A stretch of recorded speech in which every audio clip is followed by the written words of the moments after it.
अस्सलाम वालेकुम students, I hope कि आप सब लोग ठीक होंगे।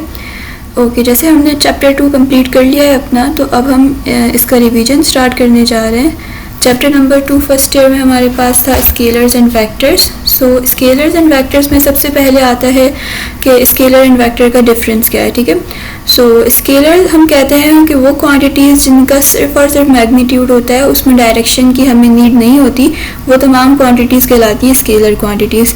और वो क्वांटिटीज़ जिसमें मैग्नीट्यूड भी आपको चाहिए और आपको डायरेक्शन भी चाहिए, वो क्वांटिटीज़ आपके पास कहलाती हैं वेक्टर क्वांटिटीज़। ओके, जैसे कि हम फोर्स की अगर बात करते हैं, तो अगर मैं किसी को कहूँ कि आपने फोर्स अप्लाई करनी है, तो वहाँ पे हमारे पास दो चीज़ें आ जाती हैं कि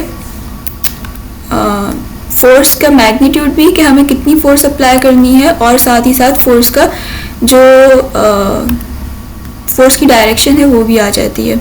लाइक लेट सपोज कि मेरे पास एक बॉक्स है और इस बॉक्स में मैं कहूँ किसी को कि आपने फोर्स अप्लाई करनी है, तो अब क्वेश्चन ये होगा कि कितनी फोर्स अप्लाई करनी है। और लेट सपोज मैंने कह दिया कि आपने 5 न्यूटन फोर्स अप्लाई करनी है, तो पहली बात हमें मैग्नीट्यूड रिक्वायर्ड होगा। दूसरी चीज़ हमें डायरेक्शन की भी नीड होगी कि हम फोर्स किस डायरेक्शन में अप्लाई करें, क्योंकि मैं फोर्स इस डायरेक्शन में भी अप्लाई कर सकती हूँ, इस डायरेक्शन में भी अप्लाई कर सकती हूँ, इस डायरेक्शन में भी अप्लाई कर सकती हूँ, और इस डायरेक्शन में भी अप्लाई कर सकती हूँ, और इस डायरेक्शन में भी। सो मेरे पास मल्टीपल डायरेक्शंस हैं कि जिनमें मैं फोर्स को लगा सकती हूँ।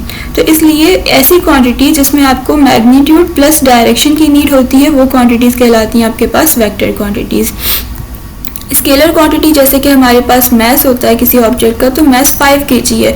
अब आप कहीं पे भी चले जाओ, किसी जगह पे भी मैस जो है वो चेंज नहीं होगा। ठीक है, तो ऐसी चीज़ जो डायरेक्शन पे डिपेंड नहीं करती, अगर लेट सपोज आप कहीं नॉर्थ में हो तो भी आपका मैस 5 kg होगा, आप वेस्ट में हो आपका मैस तब भी 5 kg होगा, आप मून पे चले जाओ, आप मार्स पे चले जाओ, कहीं भी जाओ, मैस क्योंकि एक स्केलर क्वांटिटी है, इसको किसी डायरेक्शन से किसी चीज़ से फ़र्क नहीं पड़ता, इसमें सिर्फ और सिर्फ हम मैग्नीट्यूड को कंसीडर करते हैं। और वेक्टर क्वांटिटीज़ में हम मैग्नीट्यूड को भी कंसीडर करते हैं और डायरेक्शन को भी कंसीडर करते हैं। अच्छा, स्केलर क्वांटिटीज़ में क्योंकि हम मैग्नीट्यूड को कंसीडर करते हैं, और मैग्नीट्यूड का मतलब होता है कोई नंबर, लेट सपोज 1 हो गया, 5 हो गया, 100 हो गया, तो कोई भी नंबर जो है वो मैग्नीट्यूड कहलाता है। तो जब हम नंबर्स की एडिशन की बात करते हैं, तो नंबर्स को हम ऑर्डिनरी अलजेब्रा से ऐड कर सकते हैं। जैसे 5 + 5 10 हो गया आपके पास, 100 + 10 110 हो गया। तो आप नॉर्मल एडिशन कर सकते हो, यहाँ पे नॉर्मल जो अलजेब्रा के रूल्स हैं वो अप्लाई कर सकते हो स्केलर्स पे। लेकिन जब हम वेक्टर्स की बात करते हैं, क्योंकि वेक्टर्स में जो डायरेक्शन है वो बहुत इंपॉर्टेंट है, इसलिए हम नॉर्मल अलजेब्रा को यूज़ नहीं कर सकते, बल्कि हमें वहाँ पे वेक्टर रूल्स चाहिए होते हैं। वेक्टर रूल्स में जो नॉर्मली हमने पढ़ा है वो हेड टू टेल रूल है, और इसके अलावा आपके पास एक और रूल होता है पैरेललोग्राम रूल। तो इन मेथड्स के थ्रू हम जो है वो वेक्टर एडिशन करते हैं। जैसे कि हेड टू टेल रूल में ये होता है आपके पास कि आपके पास एक वेक्टर है, फर्स्ट वेक्टर के हेड पे आप दूसरा वेक्टर ड्रॉ करेंगे, और दोनों वेक्टर्स को आप इस तरीके से ज्वाइन करेंगे कि रिजल्टेंट वेक्टर की जो टेल है वो फर्स्ट वेक्टर की टेल के साथ हो, और जो रिजल्टेंट वेक्टर का हेड है वो लास्ट वेक्टर के हेड के साथ हो। ठीक है, ये तो हेड टू टेल रूल हो गया आपके पास। और पैरेललोग्राम रूल में ये होता है आपके पास कि लेट सपोज ये दो वेक्टर्स हैं इस तरीके से, लाइक इस सेम पॉइंट से ओरिजिनेट कर रहे हैं, तो आप पैरेललोग्राम कंप्लीट करोगे और इसका जो डायगोनल होगा वो आपको रिजल्टेंट बताएगा। ठीक है, तो ये दो रूल्स होते हैं हमारे पास एडिशन के। और हम इनको नॉर्मली लाइक जैसे स्केलर्स को हम ऐड कर देते हैं वैसे नहीं कर सकते, क्योंकि फिर इसमें डायरेक्शन बहुत इंपॉर्टेंट होती है, इसलिए हम इनके जो स्पेसिफिकली वेक्टर रूल्स हैं एडिशन के वो अप्लाई करते हैं, जो कि हमारे पास है हेड टू टेल रूल और पैरेललोग्राम रूल। अच्छा, स्केलर्स में अगर हम एग्जांपल्स की बात करें, तो हमारे पास जितनी भी SI बेस यूनिट्स हैं, अगर आप गौर करें तो SI बेस यूनिट्स हमारे पास जो 7 हैं वो टोटली हमारे पास स्केलर क्वांटिटीज़ हैं। जैसे कि उसमें मैस आ गया, टाइम आ गया, टेम्परेचर आ गया, इसके अलावा आपके पास लेंथ आ गई। ठीक है, तो ये सारी जो है SI बेस यूनिट्स को आप स्केलर क्वांटिटीज़ के एग्जाम्पल में लिख सकते हैं। इसके अलावा डिस्टेंस, स्पीड, एनर्जी, ये सब भी, या वर्क भी अगर हम कहें तो ये सब स्केलर क्वांटिटीज़ हैं। वेक्टर्स की अगर हम बात करें तो डिस्प्लेसमेंट आ जाती है। डिस्प्लेसमेंट और डिस्टेंस में क्या फ़र्क है कि डिस्टेंस में हम कहते हैं कि जितना भी टोटल पाथ हमने कवर किया है एक पॉइंट से लेके, लेट सपोज ये पॉइंट A है और ये पॉइंट B है, तो फ्रॉम A to B अगर मुझे 10 मीटर मैंने डिस्टेंस कवर किया है, एंड देन अगेन अगर मैं B to A आती हूँ और फिर से मैंने 10 मीटर कवर किया है, तो मैं ये कहूँगी कि जो मेरा टोटल डिस्टेंस है वो मेरे पास हो जाएगा 10 + 10 = 20।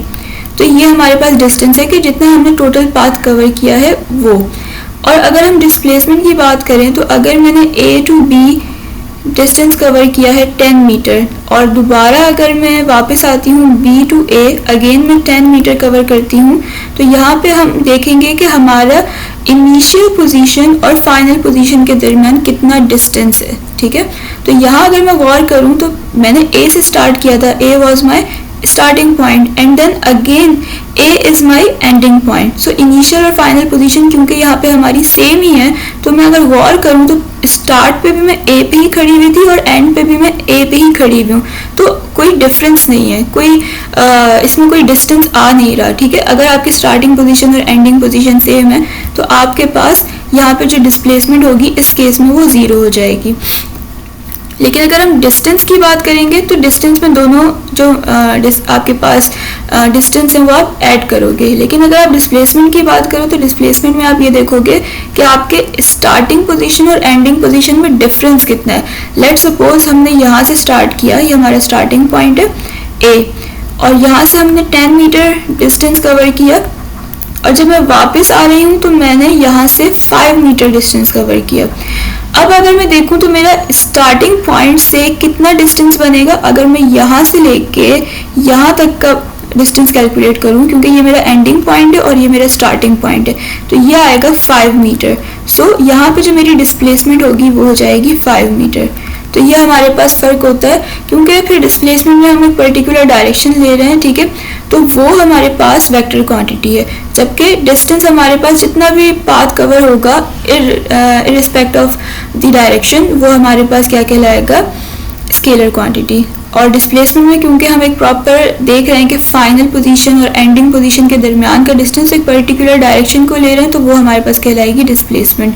इसके अलावा अगर हम स्पीड को देखें तो स्पीड को हम ऐसे डिफाइन करते हैं कि हाउ फास्ट और how slow something is moving. ठीक है, लेकिन इसमें हम डायरेक्शन को नहीं काउंट करते, हम बस ये कहते हैं कि कितनी स्पीड है। ठीक है, कितनी तेज़ जा रही है, कितनी हल्की जा रही है।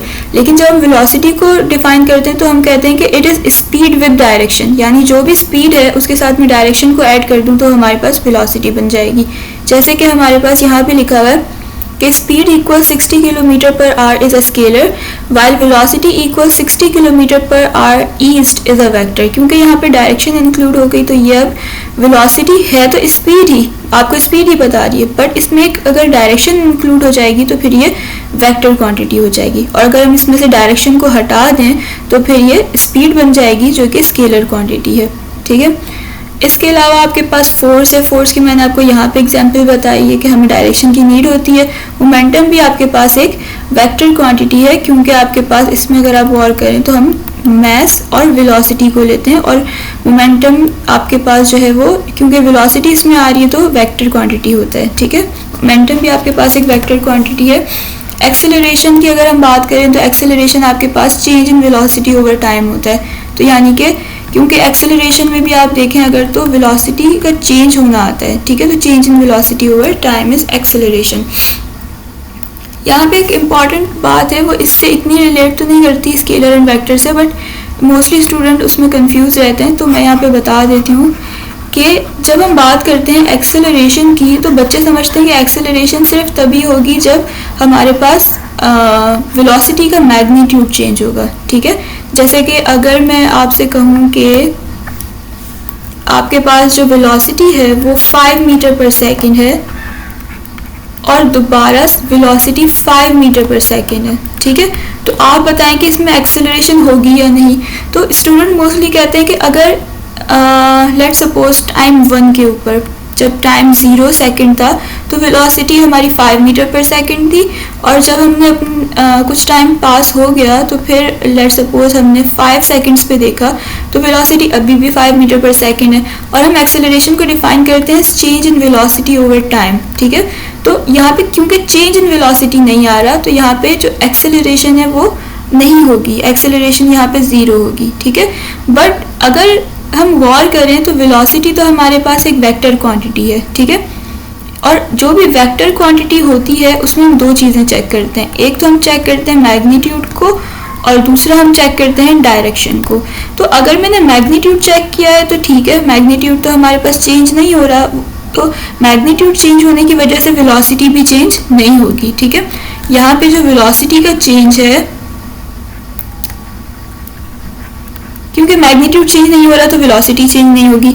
बट मैंने एक चीज़ अभी तक चेक नहीं की और वो है डायरेक्शन। ठीक है, तो वेलोसिटी की लेट सपोज अगर मैं कहूँ कि ये जो वेलोसिटी है वो ईस्ट में है और ये वाली जो वेलोसिटी है वो वेस्ट में है।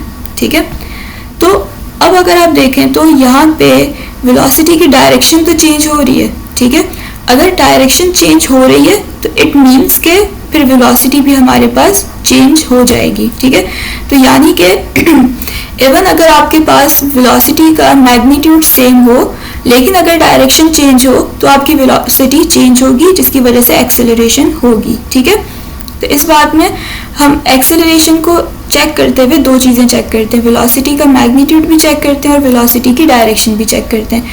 अगर मैग्नीट्यूड चेंज हुआ, डायरेक्शन चेंज ना हुई तो भी वेलोसिटी चेंज होगी। अगर मैग्नीट्यूड सेम रहा, डायरेक्शन चेंज हो गई तो भी वेलोसिटी चेंज होगी। अगर दोनों सेम रहे, मैग्नीट्यूड भी चेंज ना हुआ, डायरेक्शन भी चेंज ना हुई तो एक्सेलरेशन ज़ीरो होगी। और अगर आपके पास मैग्नीट्यूड और डायरेक्शन दोनों चेंज होते हैं या दोनों में से कोई एक चेंज होता है तो वेलोसिटी भी चेंज हो जाएगी। ठीक है, ये बात ज़्यादातर हम उस टॉपिक में भी देखते हैं जो सेंट्रीपिटल फोर्स का जो टॉपिक आगे आता है उसमें भी हम इस बात को देखेंगे। अच्छा, इसके बाद हमारे पास टाइप्स ऑफ वेक्टर्स हैं। टाइप्स ऑफ वेक्टर में हमारे पास सबसे पहली टाइप है रिजल्टेंट वेक्टर की। तो रिजल्टेंट वेक्टर में हमारे पास रिजल्टेंट वेक्टर लेट सपोज यहाँ हमारे पास दो वेक्टर्स हैं, एक है हमारे पास F1 वेक्टर, दूसरा है F2 वेक्टर। इन दोनों को हमने ज्वाइन किया और इसके बाद जो हमने रिजल्टेंट वेक्टर निकाला है वो ये FR है। ठीक है, अब ये जो FR है ये कैसे आया है, हमारे पास F1 प्लस F2 को ऐड करके आया है। ठीक है, तो क्योंकि ये दोनों को ऐड करके आया है इसलिए इसके अंदर इन दोनों वेक्टर्स का इफेक्ट मौजूद होगा। ठीक है, तो हम रिजल्टेंट वेक्टर को ऐसे डिफाइन करते हैं, one vector that has the same overall effect as two और मोर वेक्टर्स एक्टिंग टुगेदर। एक ऐसा वेक्टर जो सारे वेक्टर्स का ओवरऑल इफेक्ट आपको देता है उसको हम कहते हैं रिजल्टेंट वेक्टर। ठीक है, जैसे कि लेट सपोज हमारे पास जैसे कि हमारे पास एक बॉक्स है। अब इस बॉक्स पे यहाँ से मैं फोर्स लगाती हूँ 5 न्यूटन की और यहाँ से मैं फोर्स लगाती हूँ 5 न्यूटन की, तो क्या ये बॉक्स मूव करेगा? नहीं करेगा। ठीक है, क्यों नहीं करेगा? क्योंकि दो सेम मैग्नीट्यूड की फोर्सेस ऑपोजिट डायरेक्शन में एक्ट कर रही है, दोनों एक दूसरे के इफेक्ट को कैंसिल कर देंगी, तो ये बॉक्स मूव नहीं करेगा। और क्योंकि ये बॉक्स मूव नहीं कर रहा, इसका मतलब मैं ये कंसीडर करूँगी कि यहाँ पे जो रिजल्टेंट फोर्स है वो ज़ीरो है। लेकिन अगर मैं ओरिजिनली देखूँ तो पहले मेरे पास यहाँ पे दो फोर्सेस मौजूद थी, एक F1 फोर्स थी, एक F2 फोर्स थी, लेकिन क्योंकि इनका जो ओवरऑल इफेक्ट है वो ज़ीरो आ रहा है तो इस वजह से ये जो ऑब्जेक्ट है ये मूव नहीं करेगा। तो ऑब्जेक्ट की जो मोशन है वो डिपेंड करती है रिजल्टेंट के ऊपर। ठीक है, कि आपकी जो रिजल्टेंट फोर्स है वो है या नहीं। ठीक है, क्योंकि आपकी जो रिजल्टेंट फोर्स है वो क्या दे रही है, आपको ओवरऑल इफेक्ट देती है जितनी भी फोर्सेस लगती हैं उनका। तो यहाँ पे फोर्सेस तो लग रही थी लेकिन ऑब्जेक्ट ने फिर भी मूव नहीं किया, क्यों? क्योंकि उस पर रिजल्टेंट फोर्स नहीं लग रही थी। ठीक है, इस तरीके से अगर मैं यहाँ पे एक फोर्स लगा दूं F1 5 न्यूटन, दूसरी यहाँ से एक और फोर्स लगा दूं F2 5 न्यूटन और तीसरी फोर्स में यहाँ से लगाऊं F3 5 न्यूटन, तो यहाँ पे जो बॉक्स है वो मूव किस डायरेक्शन में करेगा? F2 की डायरेक्शन में करेगा। लाइक F2 अगर यहाँ से लग रही है 5 न्यूटन तो ये बॉक्स इस डायरेक्शन में मूव करेगा। ठीक है, इसमें एक्सेलरेशन इस डायरेक्शन में होगी क्योंकि F1 और F3 एक दूसरे को कैंसिल आउट कर देंगे क्योंकि सेम मैग्नीट्यूड की फोर्सेस थी और ऑपोजिट डायरेक्शन में थी। लेकिन F2 का कोई कैंसिल करने वाला नहीं है तो F2 हमारे पास रिमेनिंग होगी। तो आप देख सकते हैं यहाँ पे कि हमारे पास वैसे तो 3 फोर्सेस लग रही थी लेकिन इन 3 फोर्सेस का जो इफेक्ट आ रहा है वो सिर्फ और सिर्फ 5 न्यूटन आ रहा है इन द राइट डायरेक्शन। ठीक है, तो यानी कि हमारे पास रिजल्टेंट फोर्स या रिजल्टेंट वेक्टर वो होता है जो हमें ओवरऑल इफेक्ट बताए।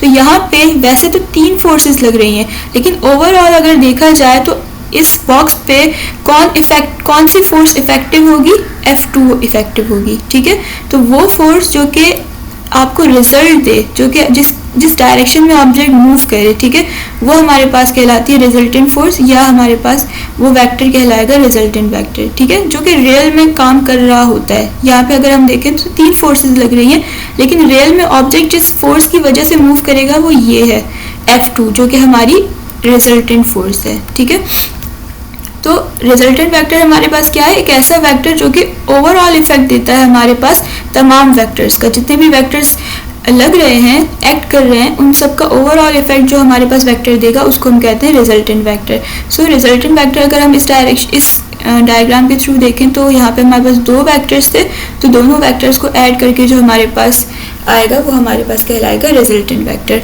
अगर हमारे पास 2 फोर्सेस सेम डायरेक्शन में लग रही हूँ, 2 वेक्टर्स सेम डायरेक्शन में एक्ट कर रहे हैं तो हम उनको ऐड कर देते हैं। 2 वेक्टर्स अगर ऑपोजिट डायरेक्शन में एक्ट कर रहे हैं तो हम उनको सब्ट्रैक्ट कर देते हैं। और अगर हमारे पास 2 वेक्टर्स लाइक 90 डिग्री एंगल में एक्ट कर रहे हैं तो फिर हम हेड टू टेल रूल के अकॉर्डिंग उन्हें ऐड करते हैं। ठीक है, अच्छा, इसके बाद हमारे पास है नेगेटिव वेक्टर। नेगेटिव वेक्टर आपके पास एक ऐसा वेक्टर होता है जिसका, लेट सपोज अगर आपके पास एक ओरिजिनल वेक्टर है, जैसे मेरे पास यहाँ पे ओरिजिनल वेक्टर है A, तो एक ऐसा वेक्टर जिसका मैग्नीट्यूड इस ओरिजिनल वेक्टर जितना होगा और जिसकी डायरेक्शन इस ओरिजिनल वेक्टर के ऑपोजिट होगी, वो वेक्टर कहलाएगा नेगेटिव वेक्टर। अगर मैं कंसीडर कर लूँ कि ये वेक्टर A वेलोसिटी को रिप्रेजेंट कर रहा है और ये 5 मीटर पर सेकेंड है, तो जो वेक्टर B है, अगर मैं ये कहती हूँ कि वेक्टर B नेगेटिव वेक्टर होगा वेक्टर A का, तो मुझे ये कहना पड़ेगा कि वेक्टर B का मैग्नीट्यूड भी 5 मीटर पर सेकेंड ही होगा, बट क्योंकि ये नेगेटिव वेक्टर है तो इसकी डायरेक्शन ऑपोजिट होगी।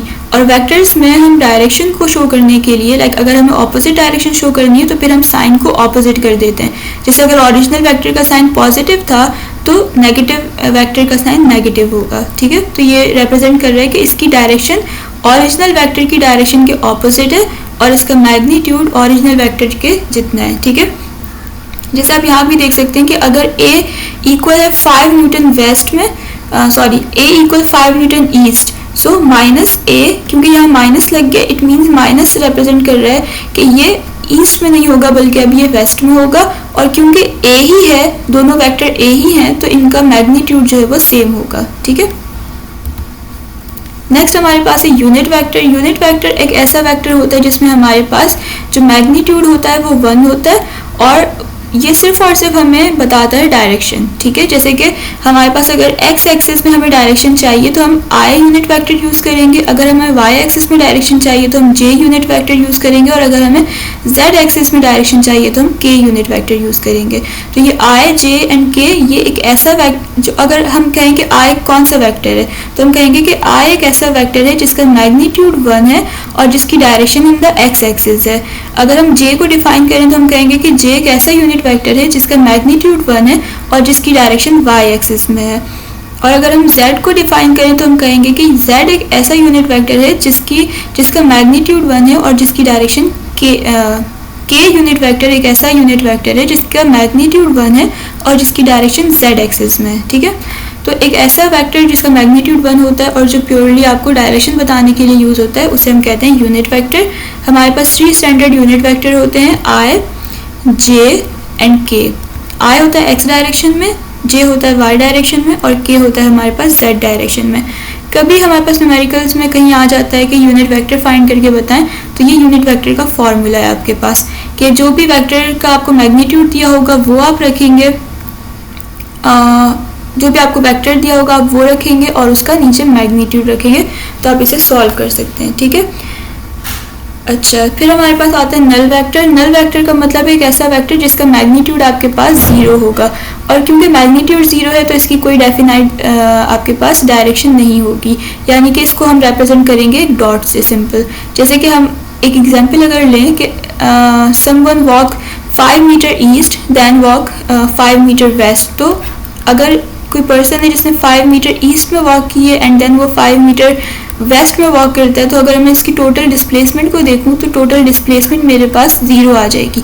और क्योंकि डिस्प्लेसमेंट है और डिस्प्लेसमेंट एक वेक्टर है, तो इसको डिफाइन करने के लिए, इसको ड्रॉ करने के लिए फिर मैं एक डॉट से रिप्रेजेंट कर सकती हूँ, और ये डॉट मुझे बताएगा कि ये जो इसका आंसर मेरे पास आया है वो एक नल वेक्टर आया है। ठीक है, तो नल वेक्टर एक ऐसा वेक्टर है जिसके आपके पास मैग्नीट्यूड 0 होता है और जिसकी जो डायरेक्शन है वो कोई डायरेक्शन नहीं होती इसकी। ठीक है, नेक्स्ट है हमारे पास पोजीशन वेक्टर। पोजीशन वेक्टर हमारे पास यूज होता है एक रेफरेंस पॉइंट से किसी पॉइंट की पोजीशन बताने के लिए।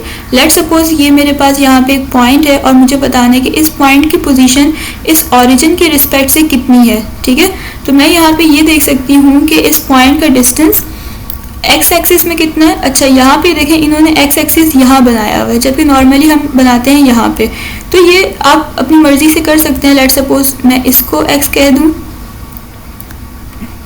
इसको वाई कह दूँ और इसको जी कह दूँ, तो ये 3 डायमेंशनल है। ठीक है, तो ये चेंज हो सकता है, तो इसमें कोई इशू नहीं है आपके पास एज सच। अच्छा, इसमें अगर आप देखें,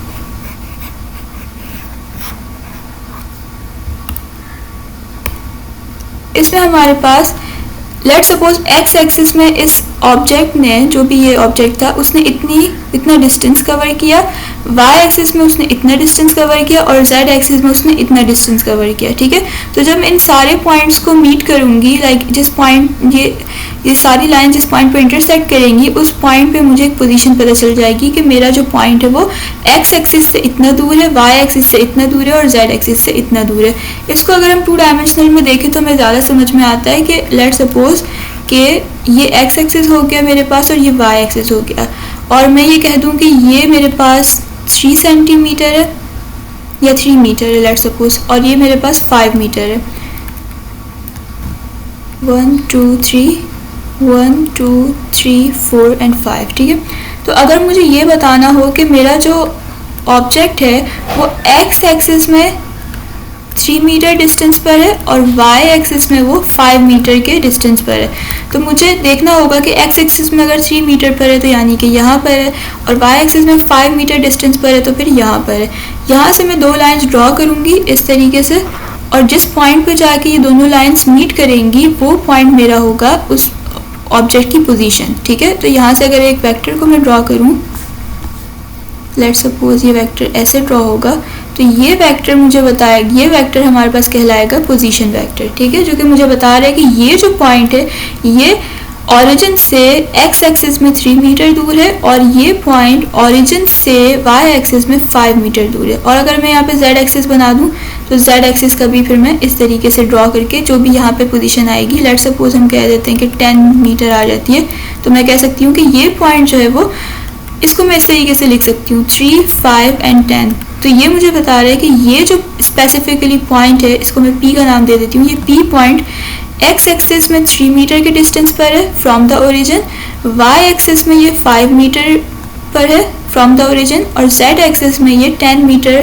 के डिस्टेंस पर है फ्रॉम द ओरिजिन। सही है, तो यानी कि ये हमें बताता है, पोजीशन वेक्टर हमें एक पॉइंट की पोजीशन बताता है। ठीक है, specifies where an object is measured from a chosen origin. आप, ये डिपेंड करता है कि आपने अपना रेफरेंस पॉइंट किसको कंसीडर किया है। अब जैसे हमने अपना रेफरेंस पॉइंट इस ओरिजिन को कंसीडर किया था, तो फिर हर बार हमारा जो ये एक्स वाई और जेड का डिस्टेंस है, हर बार हम ये कहेंगे कि ये ओरिजिन से इतने डिस्टेंस पर है। ठीक है, तो डिपेंड करता है कि आपने ओरिजिन या रेफरेंस किसको कंसीडर किया है। और रियल लाइफ में जो आपके जीपीएस कोऑर्डिनेट, जो जीपीएस सिस्टम होता है आपका, वो आपका पोजीशन वेक्टर पे ही डिपेंड करता है।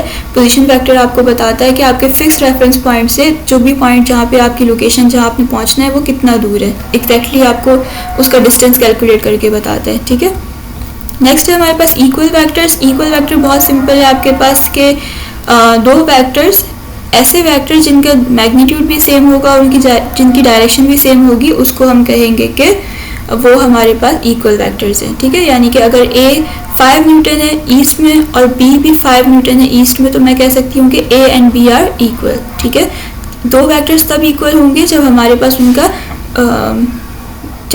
उनका मैग्नीट्यूड भी सेम होगा और उनकी डायरेक्शन भी सेम होगी।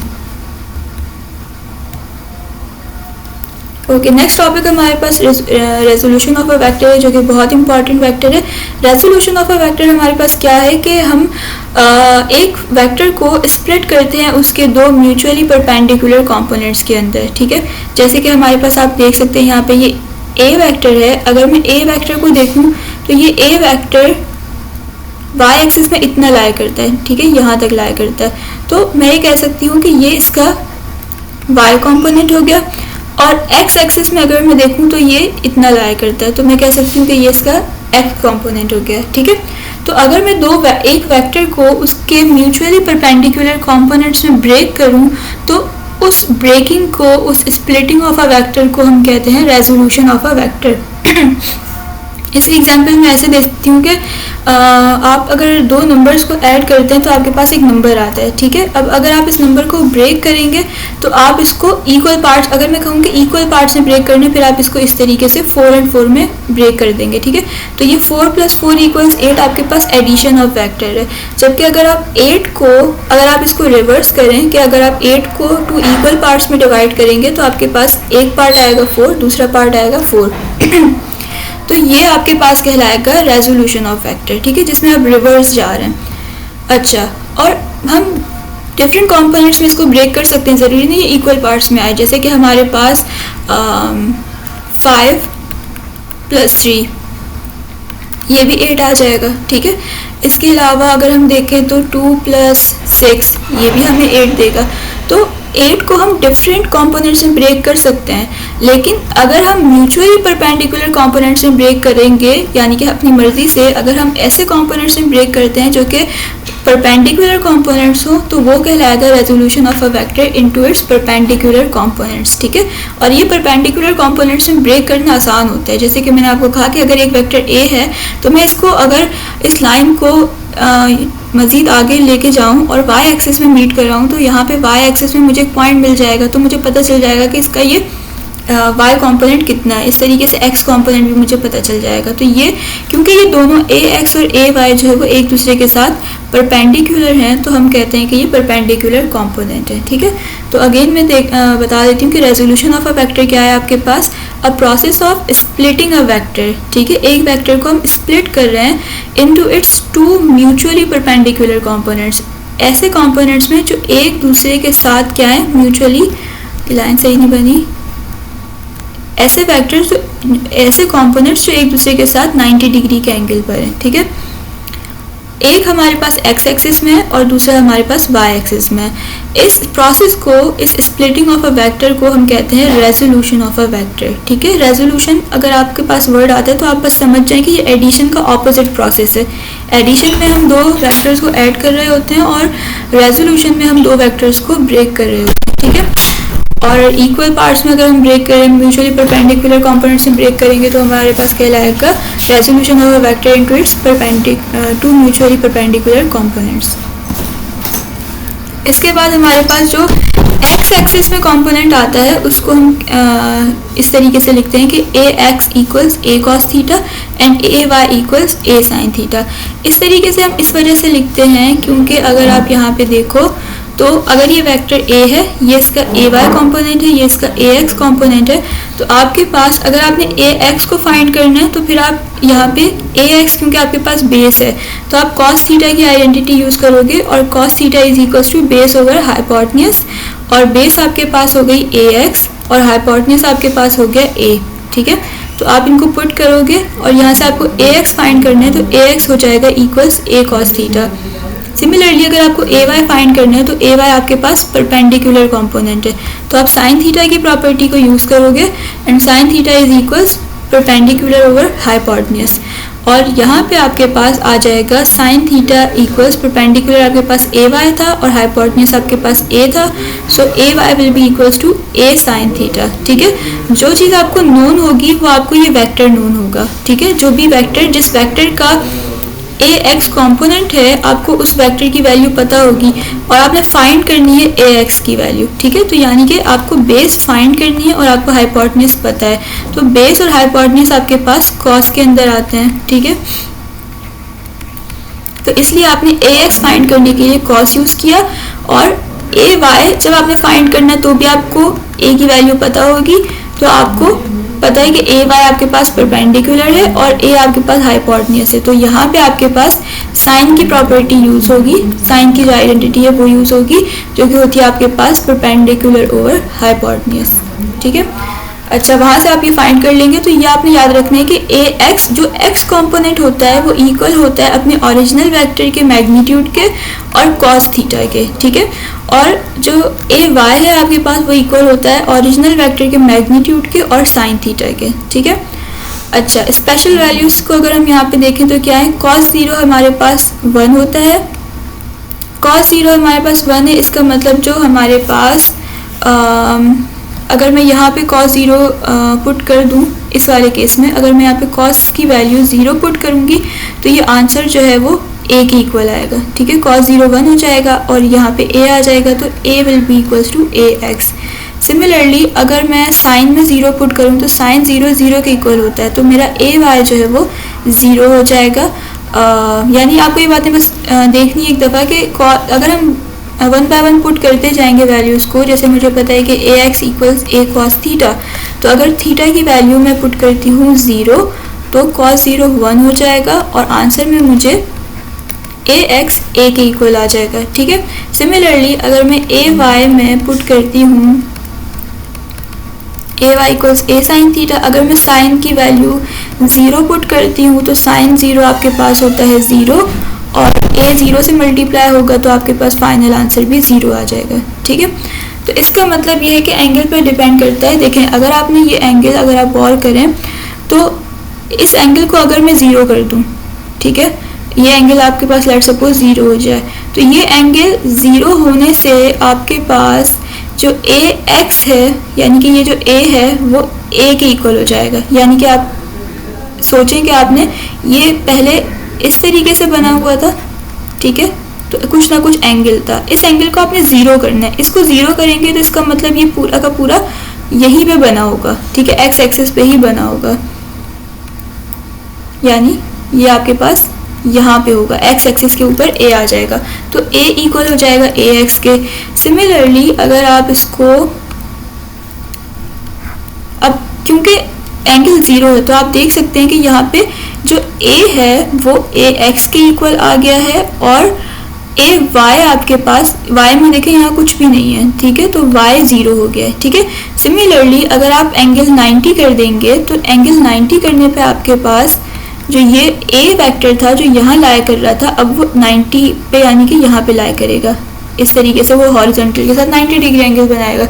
तो फिर आप यहाँ पे देख सकते हैं कि यहाँ पे जो a है वो a y बन गया है और आपके पास a x 0 हो गया है। ठीक है, तो यानी कि आप ये जो एंगल चेंज करते हैं, ये जो एंगल होता है ये जो थीटा है ये आपके पास ये जो ओरिजिनल वेक्टर है उसका एंगल होता है with respect to the X axis. ठीक है, तो ये एंगल अगर आप 0 कर देंगे तो ए एक्स बन जाएगा और अगर आप जब a इक्वल ए एक्स हो गया तो यानी कि वहाँ पे y तो होगा नहीं, तो ए वाई 0 हो जाएगा।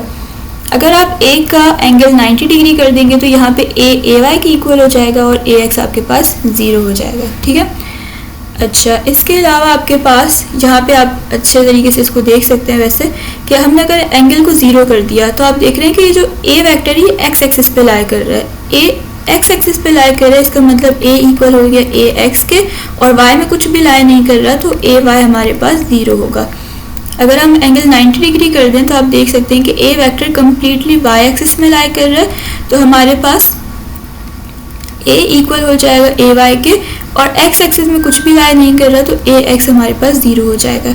अगर आप एंगल 45 डिग्री कर दें तो आपको कुछ ना कुछ वहाँ पे a y का कंपोनेंट भी मिलेगा और कुछ ना कुछ आपको a x का कंपोनेंट भी मिलेगा, और आप गौर करें तो a x और a y का की जो लेंथ है वो सेम होगी, यानी कि ए एक्स और ए वाई जो मैग्नीट्यूड वाइज है वो दोनों इक्वल हो जाएंगे। ठीक है, अच्छा इसमें आपके पास आता है component science across the 4 quadrants. आपके पास अगर आप यहाँ पे देखें 90 डिग्री अगर आपका एंगल है तो यहाँ पे आपको पता है ये फर्स्ट क्वाड्रेंट में आपके पास, मैं यहाँ पे ड्रॉ कर देती हूँ, ये फर्स्ट क्वाड्रेंट है, ये सेकंड है आपके पास, ये थर्ड है और ये फोर्थ है। तो यहाँ पे आपके पास x भी पॉजिटिव होता है और y भी पॉजिटिव होता है। यहाँ पे आपके पास देखें ये y है, ये x है, ये होता है -x और ये होता है -y, ठीक है। तो यहाँ पे आपके पास सेकंड क्वाड्रेंट में x नेगेटिव हो जाएगा और y आपके पास पॉजिटिव होगा। थर्ड क्वाड्रेंट में आपके पास x भी नेगेटिव होगा और y भी नेगेटिव होगा और फोर्थ क्वाड्रेंट में आपके पास x हमारे पास पॉजिटिव होगा और y हमारे पास नेगेटिव होगा, ठीक है। तो अगर इस क्वाड्रेंट में है आप फर्स्ट क्वाड्रेंट में, तो आपके पास ax भी पॉजिटिव होगा और ay भी आपके पास पॉजिटिव होगा। देखें ये है पॉजिटिव x, ये है पॉजिटिव y, ये है नेगेटिव x और ये है नेगेटिव y। सिमिलरली यहाँ पे भी positive x, positive y, negative x, negative y।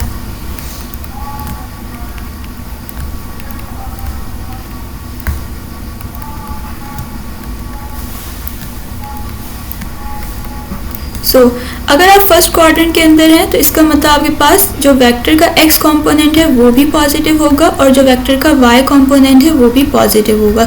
अगर आप सेकंड क्वाड्रेंट में हैं तो आपके पास ax नेगेटिव होगा और ay आपके पास पॉजिटिव होगा।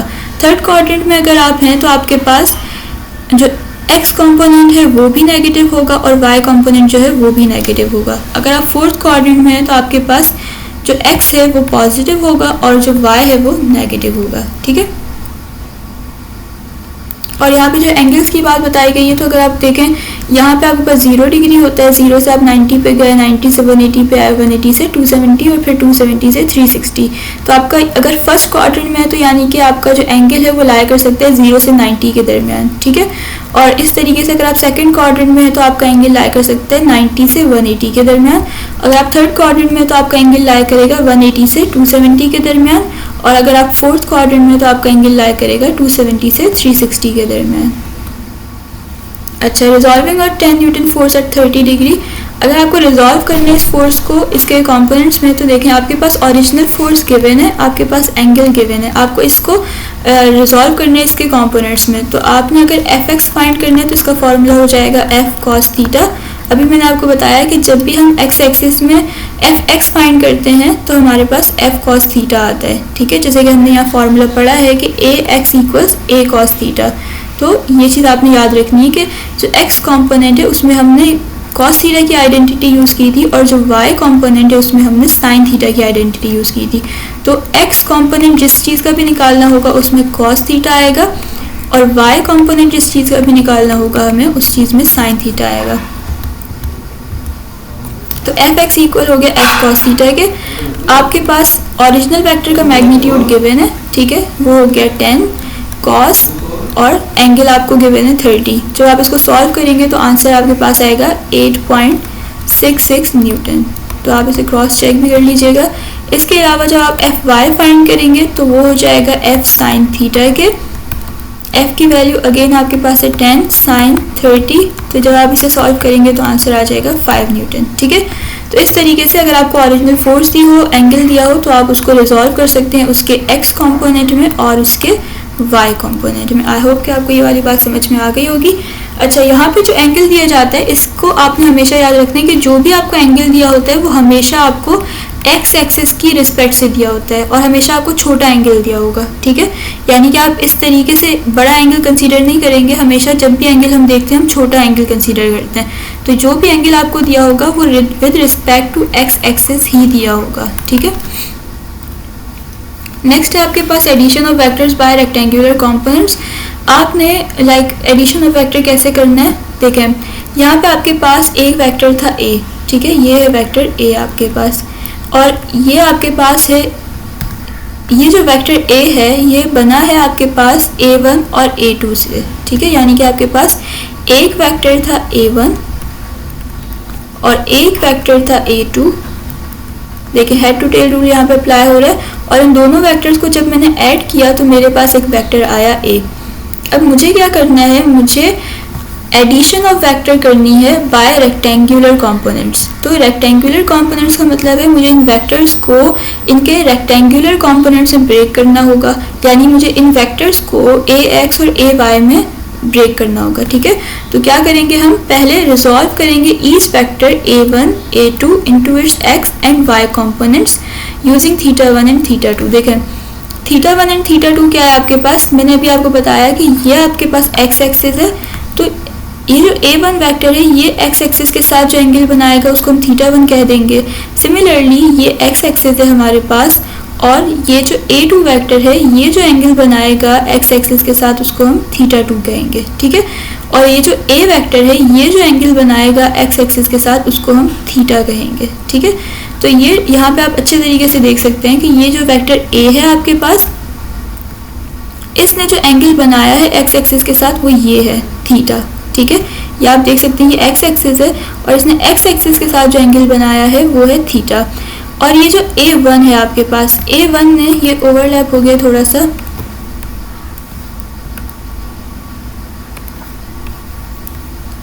यहाँ पे a1 ने जो आपके पास वेक्टर बनाया है, a1 ने जो आपके पास एंगल बनाया है वो है ये θ, ठीक है।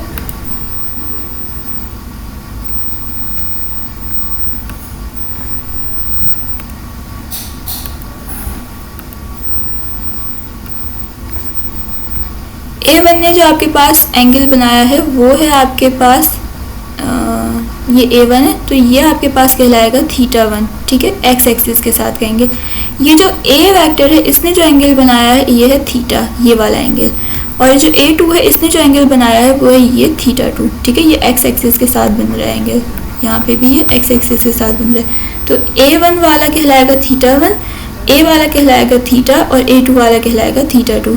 अब इन वेक्टर्स को हमें क्या करना है, रिजॉल्व करना है इसके कंपोनेंट्स के अंदर।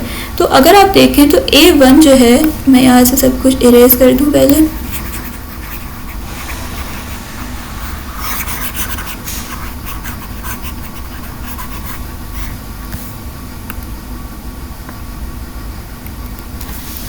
ओके। तो अगर हम पहले रिजॉल्व करते हैं a को, ठीक है, पहले हम रिजॉल्व करते हैं a को, a1 को। तो a1 को अगर मैं रिजॉल्व करूं तो मुझे पता है कि a1 यहाँ से स्टार्ट हुआ है और यहाँ पे एंड हुआ है, तो यानी कि ये जो पार्ट है, ये वाला जो पार्ट है ये कहलाएगा इसका y कंपोनेंट, क्योंकि ये y एक्सिस में लाई कर रहा है। आपको पता है y एक्सिस वर्टिकल होता है, x एक्सिस हॉरिजॉन्टल होता है, तो ये जो कंपोनेंट है ये कहलाएगा a1y, और ये जो कंपोनेंट है ये कहलाएगा a1x, ठीक है। इसको आप इस तरीके से भी देख सकते हैं कि अगर एक वेक्टर आपके पास बना हुआ है a1, तो मैं ये देखना चाहती हूँ कि ये y कंपोनेंट में कितना लाई करता है, तो मैं यहाँ से एक लाइन लूँगी, जो वो लाइन जहाँ पे y एक्सिस को कट करेगी वो कंपोनेंट उसका कहलाएगा ay, और फिर मैं नीचे ड्रॉ करूँगी एक लाइन x एक्सिस में, ये जहाँ पे x एक्सिस को कट करेगा वो पार्ट इसका कहलाएगा ax। एक वेक्टर जहाँ पे y एक्सिस को कट करता है वो कहलाता है उसका y कंपोनेंट, और एक वेक्टर जहाँ पे x एक्सिस को कट करता है वो उसका कहलाता है x कंपोनेंट। अब यहाँ पे मेरे पास दो कंपोनेंट्स आ गए ax एंड ay। अब मैं चाहूँ तो इस ay को मैं यहाँ भी ड्रॉ कर सकती हूँ, ठीक है। और यहाँ ड्रॉ क्यों कर रही हूँ, क्योंकि अगर आप देखें तो ये दोनों इक्वल पार्ट्स हैं, ये वेक्टर का मैग्नीट्यूड और इस वेक्टर का मैग्नीट्यूड सेम है, ये वेक्टर इस वेक्टर की डायरेक्शन और इस वेक्टर की डायरेक्शन सेम है, तो हमें पता है कि ये दोनों इक्वल वेक्टर्स हैं, ठीक है। ये अगर ay कहलाता है तो फिर ये भी क्या कहलाएगा, ay ही कहलाएगा, ठीक है। तो हमारे पास हमने रिजॉल्व किया a1 को, उसके दो कंपोनेंट्स में, एक था हमारे पास a1x और दूसरा था हमारे पास a1y। यहाँ पे ये थोड़ा इस तरीके से लिखा हुआ है a1x, कुछ ऐसे लिखा हुआ है, ये असल में ऐसे लिखा जाएगा a1x, ठीक है। a1 वेक्टर उसको हमने रिजॉल्व किया a1x में और हमने इसको रिजॉल्व किया a1y में, ठीक है। सिमिलरली अब आप a2 वेक्टर को रिजॉल्व करेंगे उसके दो कंपोनेंट्स के अंदर, यानी कि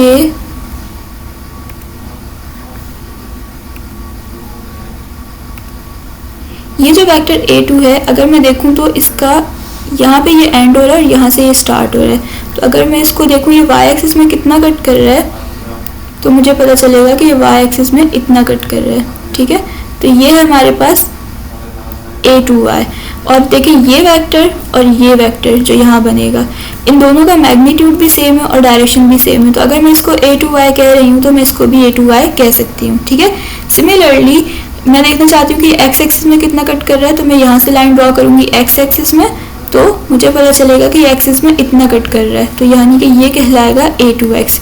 और यहाँ पे अगर ये a2x है तो मैं इसको, इस वाले वेक्टर को जो यहाँ पर है, क्योंकि दोनों की लेंथ सेम है आपके पास, दोनों की डायरेक्शन सेम है, तो मैं इसको और इसको दोनों को a2x कह सकती हूँ। ठीक है, तो यानी कि हमने एक वेक्टर को दो कंपोनेंट्स में ब्रेक किया, a1 वेक्टर को हमने ब्रेक किया a1x a1y में, और a2 वेक्टर को हमने ब्रेक किया a2x और a2y में।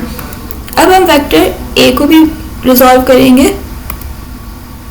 वेक्टर a को अगर मैं देखूं तो वेक्टर a y एक्सिस में कितना लाया कर रहा है, y एक्सिस में ये इतना लाया कर रहा है। मैं कहूँगी कि ये a y है, और x एक्सिस में कितना लाया कर रहा है, x एक्सिस में ये इतना लाया कर रहा है, तो मैं कहूँगी कि ये पूरा पार्ट इसका ax है, ये वाला पूरा पार्ट ax है। तो अब ये ax है और ये ay है। अगर मैं गौर करूँ तो ये, अगर आपको याद हो तो ये वाला पार्ट जो था हमारा, ये पार्ट कहला रहा था a1y, और अगर आप गौर करें तो ये वाला जो पार्ट है, ये ऊपर वाला पार्ट, ये कहला रहा था a2y। तो इसका मतलब ये है कि हमारे पास ये था a1y और ये था a2y, और अगर पूरा देखेंगे तो पूरा ये बन रहा है ay। ठीक है, ay में आप ये ay ऊपर से नीचे तक है, इसमें दो कंपोनेंट आ रहे हैं a1y और a2y। तो मैं ये कह सकती हूँ कि ये जो ay है, आप यहाँ पे भी देख सकते हैं, देखें ये ay यहाँ तक है, a1y यहाँ से यहाँ तक था, और a2y यहाँ से यहाँ तक था। तो ये पार्ट और ये पार्ट मिल के ay बना रहे हैं, तो मैं कह सकती हूँ कि ay is equals to a1y plus a2y। Similarly ax के लिए मैं कह सकती हूँ कि देखें ax यहाँ से लेके यहाँ तक है, तो ये पार्ट कहला रहा है a1x, ठीक है, और ये पार्ट कहला रहा है a2x। तो ax के लिए मैं कह सकती हूँ कि ax is equals to a1x plus a2x। ठीक है, और वेक्टर a कितने में ब्रेक हो रहा है आपके पास, vector a is equals to ay, पहले हमें ax लिखना चाहिए,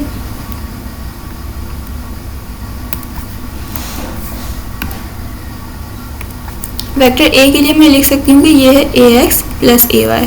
ठीक है, तो वेक्टर a को जब ब्रेक किया तो वो ax और ay में ब्रेक हुआ, और जब ax को देखा तो वो इक्वल था a1x प्लस a2x के, और ay जो वो इक्वल था a1y प्लस a2y के। आई होप यहाँ तक क्लियर हो गया होगा। अगर नहीं भी क्लियर हुआ तो आप इस वीडियो को, इस वाले टॉपिक को आप दोबारा से देखें तो फिर आपको समझ में आ जाएगा। ठीक है, अच्छा, उसके बाद हमने क्या किया है, कंबाइन किया ax एंड ay को to find the magnitude and direction of the resultant vector. अच्छा, यहाँ पे हम देख सकते हैं, देखें x कंपोनेंट का रिजल्ट हमारे पास क्या आ रहा था, ax इक्वल था a1x और a2x के। ठीक है, और मुझे पता है कि मैं ax को कैसे लिखती हूँ, a cos थीटा से, सही है, और ay को मैं कैसे लिखती हूँ, a sin थीटा से।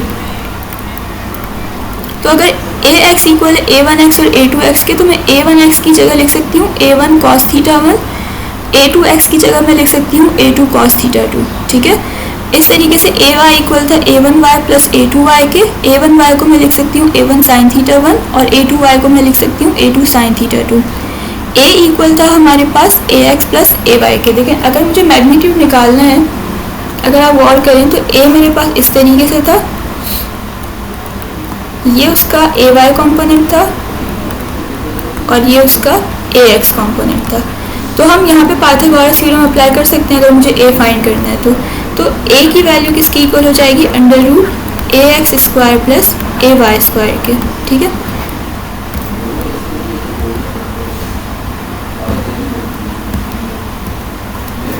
ओके, सो यहाँ पे ये इसकी इक्वल हो जाएगी। और अगर मैं इसको इन टर्म्स ऑफ दिस लिखना चाहूँ, लाइक ax की मैं ये वैल्यू लिखना चाहूँ और ay की जगह मैं ये वैल्यू लिखना चाहूँ, तो फाइनल आंसर मेरे पास ये आएगा कि a इक्वल्स, क्योंकि ये a इक्वल्स किसके आ रहा है हमारे पास, ax square plus ay square. ठीक है, तो ax की जगह फिर आ जाएगा a1 cos theta 1 plus a2 cos theta 2, फिर इसका होल स्क्वायर, फिर ay की जगह आ जाएगा a1 sin theta 1 plus a2 sin theta 2 और इसका होल स्क्वायर। और जब हम रिजल्टेंट लेंगे, क्योंकि हमारा जो वेक्टर था वो वेक्टर a था, ठीक है। तो रिजल्टेंट हम जब लेंगे जब हम इसका एंगल लेंगे तो एंगल हमारे पास ए वाई और ए एक्स को लेके आएगा, ठीक है। अब यहाँ पे आपने गौर करना है कि हम एंगल के टाइम पे देखें, पिछली डायग्राम में हमारे पास जो ऐसे इरेज करना पड़ेगा सारा कुछ,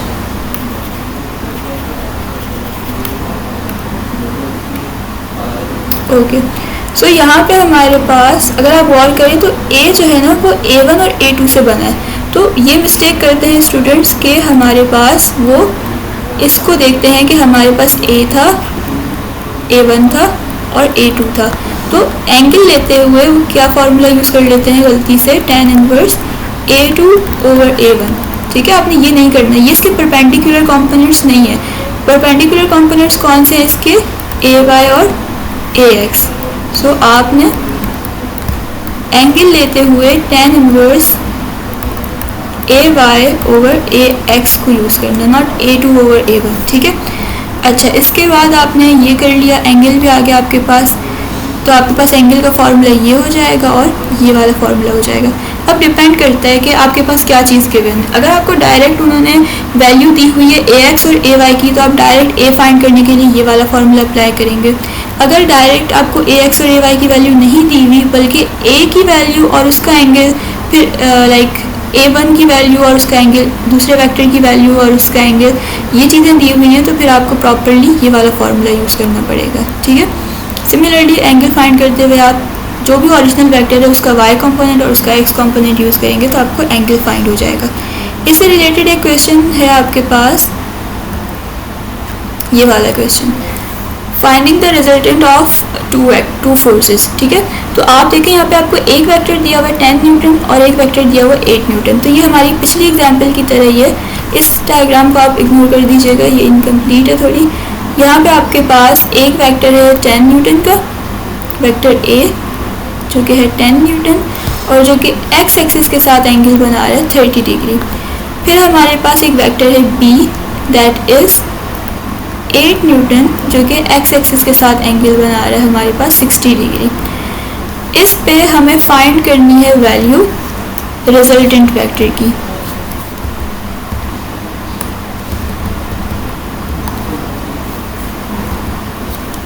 इधर हमें फाइंड करनी है वैल्यू ऑफ रिजल्टेंट वेक्टर जो कि ऐसे यहाँ पे आएगा, ठीक है। इसकी वैल्यू हमारे पास अननोन है। तो अब इसको फाइंड करने के लिए स्टूडेंट क्या करते हैं कि वो फार्मूला यूज़ कर लेते हैं गलती से, ये वाला R इक्वल्स अंडर रूट, गड़बड़ हो जाती है,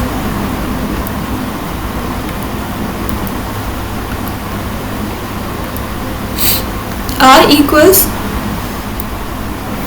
under root A square plus B square. ये फार्मूला आपने यूज़ नहीं करना, ठीक है। अब आप जल्दी से सोचें कि आपने ये फार्मूला क्यों यूज़ नहीं करना, फिर मैं आपको बताती हूँ, ठीक है। तो हमें ये फार्मूला इसलिए यूज़ नहीं करना है क्योंकि जो A और B है ये इसके कॉम्पोनेंट नहीं है, ठीक है, रेक्टेंगुलर कॉम्पोनेंट्स नहीं है। यहाँ पे आप पाइथागोरस थ्योरम नहीं अप्लाई कर सकते। ये इस टाइप का ट्राइंगल बन रहा है, इस टाइप का ट्राइंगल है, तो इसमें आप पाइथागोरस थ्योरम नहीं अप्लाई कर सकते। यहाँ पे ये फार्मूला आपको यूज़ करना होगा। अगर आप इसको ब्रेक करोगे तो आपके पास ये आएगा RY और ये वाली पार्ट ये आएगा आपके पास RX। तो आप यहाँ पे ये फार्मूला यूज़ कर सकते हो, R इक्वल्स अंडर रूट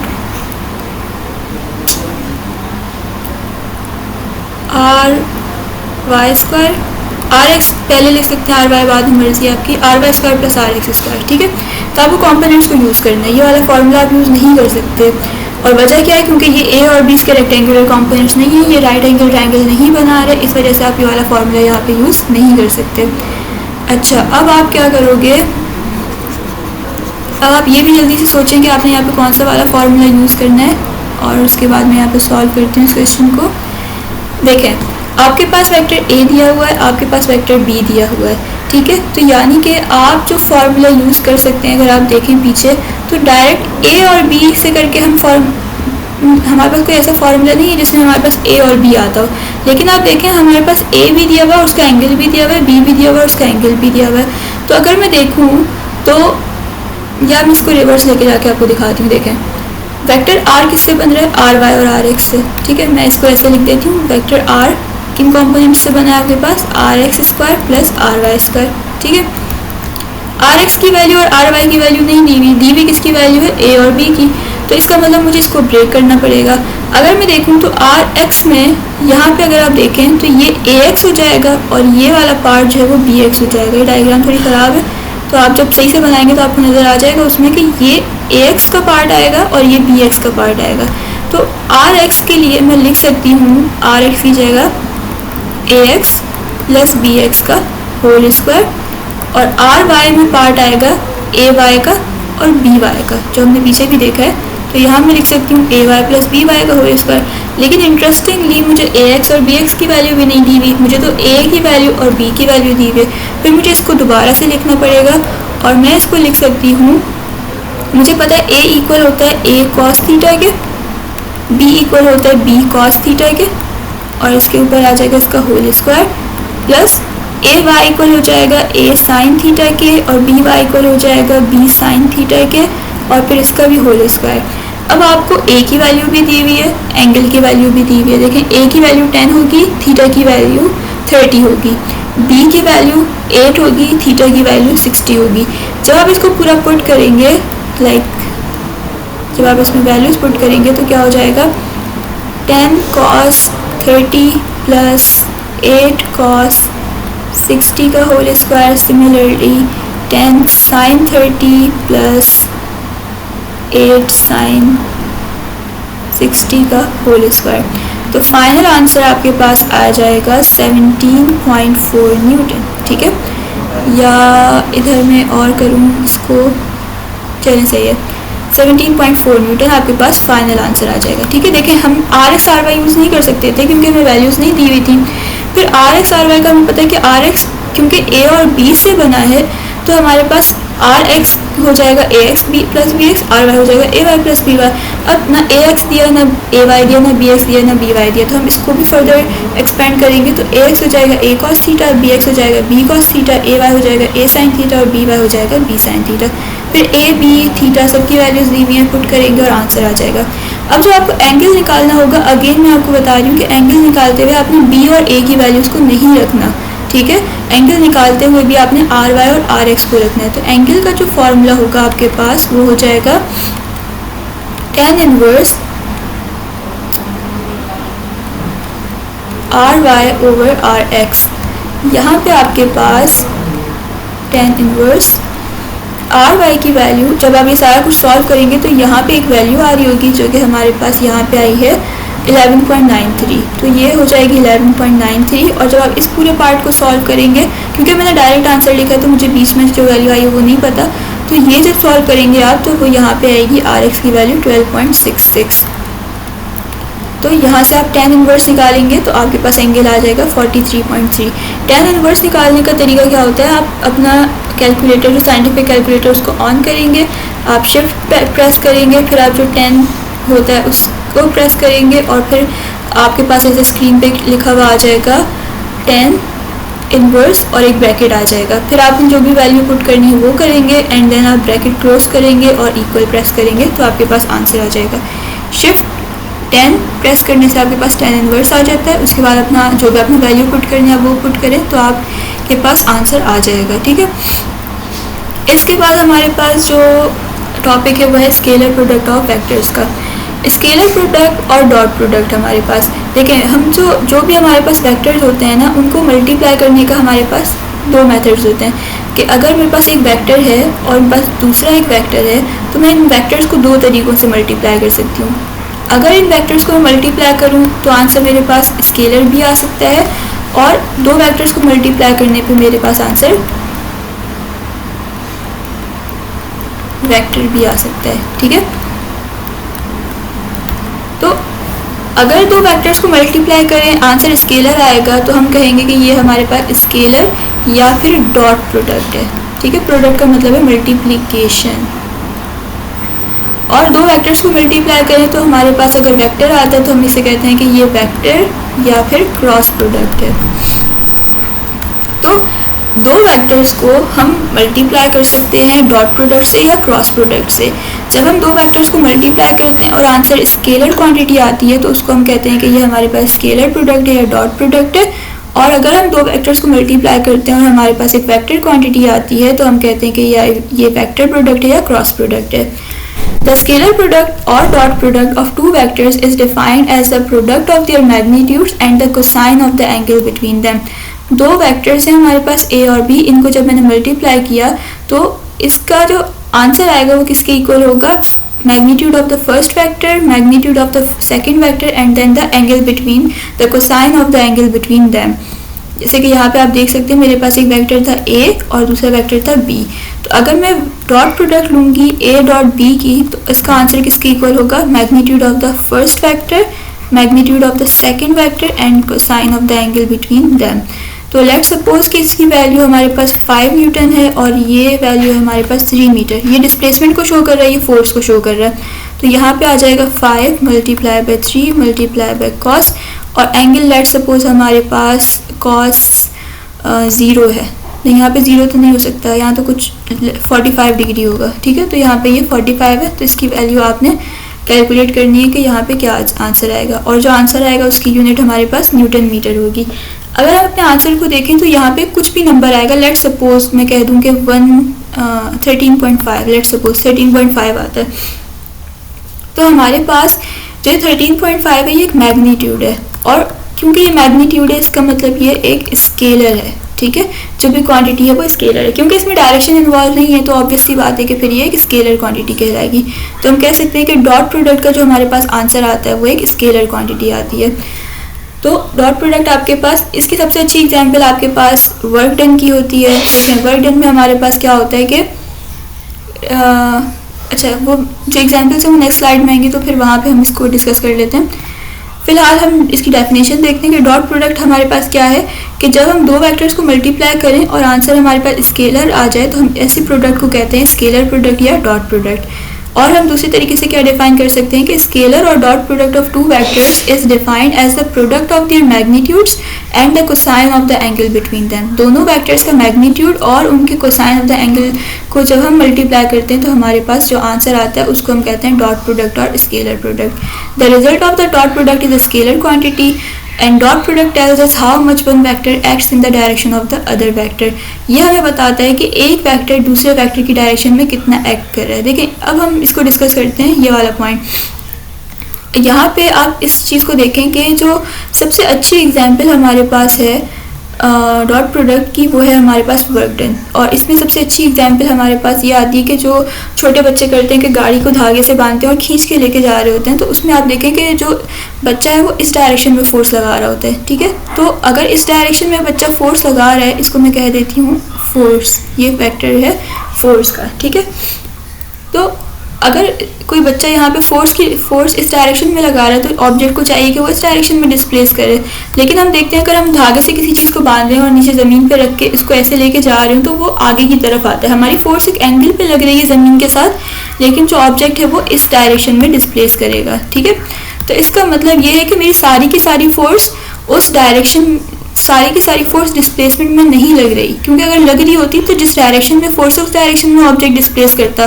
जैसे अगर मैं एक बॉक्स को रखूँ ज़मीन पे और मैं इस डायरेक्शन में फोर्स लगाऊं तो मुझे पता है कि ये ऑब्जेक्ट जो है वो इस डायरेक्शन में ही एक्सेलरेट करेगा। तो यानी जिस डायरेक्शन में फोर्स है उसी डायरेक्शन में डिस्प्लेसमेंट है। तो यहाँ पे हम कह सकते हैं कि हमारी सारी की सारी फोर्स यूटिलाइज हो रही है डिस्प्लेसमेंट में। इस केस में हम देख सकते हैं कि हमारी सारी की सारी फोर्स डिस्प्लेसमेंट में यूटिलाइज नहीं हो रही, बल्कि हमारी फोर्स का कुछ कंपोनेंट है जो कि डिस्प्लेसमेंट में इफेक्ट कर रहा है, ठीक है। तो यहाँ पे ये जो कंपोनेंट है वो, क्योंकि डिस्प्लेसमेंट हमारी कौन से एक्सिस में, एक्स एक्सिस में, तो ये हमारे पास एफ एक्स कहलाएगा और हमें पता है कि एफ एक्स इक्वल होता है एफ कॉस थीटा के, ठीक है। तो यहाँ पे हमारे पास जो वर्क डन होता है उसका फॉर्मूला होता है एफ डॉट डी। ये एक डॉट प्रोडक्ट है जिसका आंसर एक स्केलर क्वांटिटी आती है जो कि हमारे पास वर्क है, वर्क एक स्केलर क्वांटिटी है। एफ डॉट डी को जब मैं ओपन करूँगी तो ये हो जाएगा एफ का मैग्नीट्यूड, एक मिनट,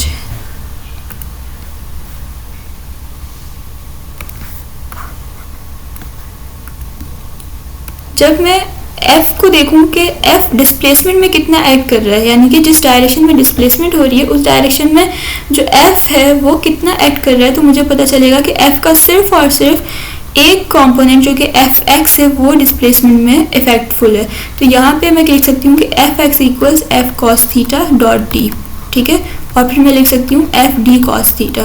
तो आप देख सकते हैं कि यहाँ पे फोर्स का मैग्नीट्यूड आया, डिस्प्लेसमेंट का मैग्नीट्यूड आया और इन दोनों के दरमियान का कोसाइन एंगल आया, ठीक है। तो ये हमारे पास कहलाती है डॉट प्रोडक्ट। इसके अलावा डॉट प्रोडक्ट में एक और आपके पास एग्जाम्पल आती है जो कि है इलेक्ट्रिक फ्लक्स की, ठीक है, जो आपने क्लास 10 में पढ़ा है इलेक्ट्रिक फ्लक्स। इलेक्ट्रिक फ्लक्स हम कहते हैं कि इलेक्ट्रिक फ्लक्स आपके पास ये है कि आपके पास कोई एरिया है, ठीक है, ये कोई एरिया हो गया आपके पास। इस एरिया में जितनी आपके पास लाइंस आएंगी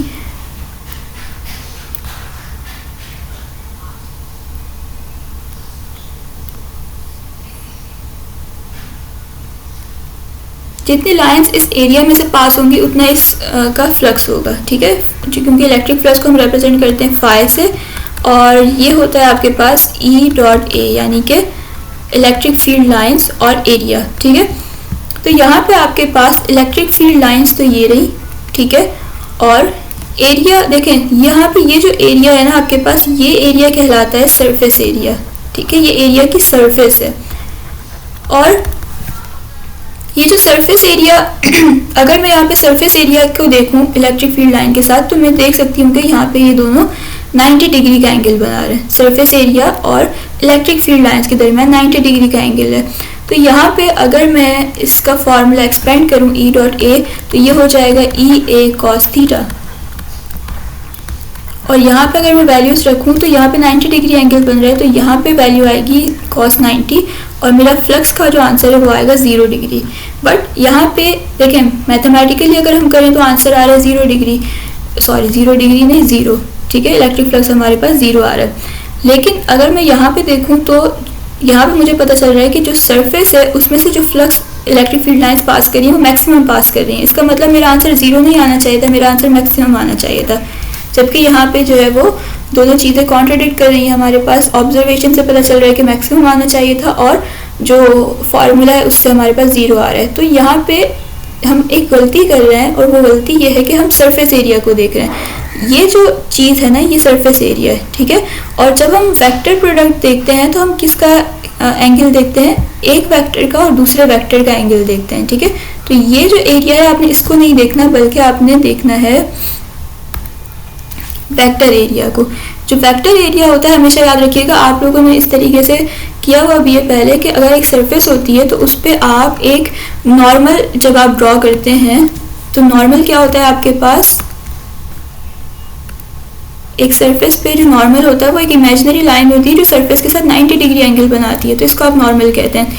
इसी को हम एरिया वेक्टर कहते हैं, ठीक है, यानी कि जो भी सरफेस है उससे एक ऐसी लाइन जो परपेंडिकुलर ड्रॉ होती है उसको हम कहते हैं वेक्टर एरिया। ये आपके पास कोई भी सरफेस थी और इस सरफेस से एक लाइन जो परपेंडिकुलर ड्रॉ होगी, जो एक ऐसी लाइन जो उस सरफेस के साथ 90 डिग्री का एंगल बनाएगी उसको हम कहते हैं वेक्टर एरिया, ठीक है।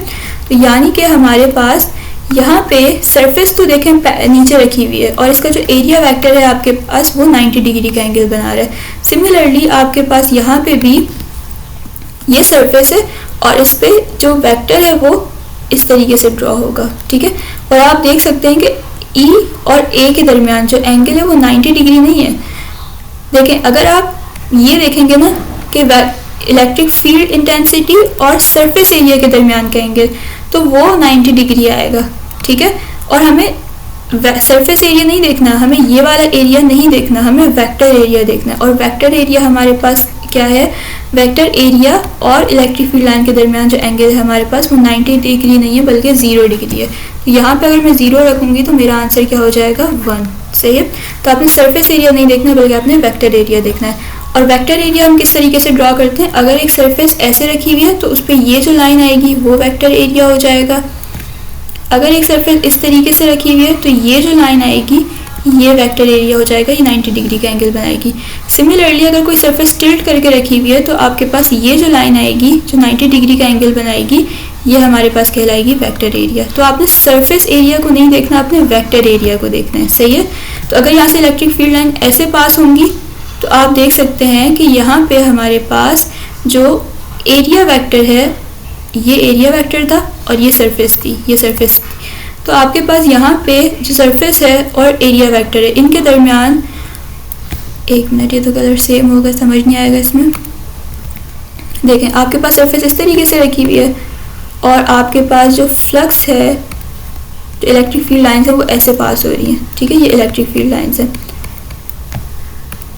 अब मुझे ऐसे नहीं देखना कि सरफेस है और इलेक्ट्रिक फील्ड लाइंस पास हो रही है, मुझे लाजमी इसमें वेक्टर एरिया बनाना है, ठीक है।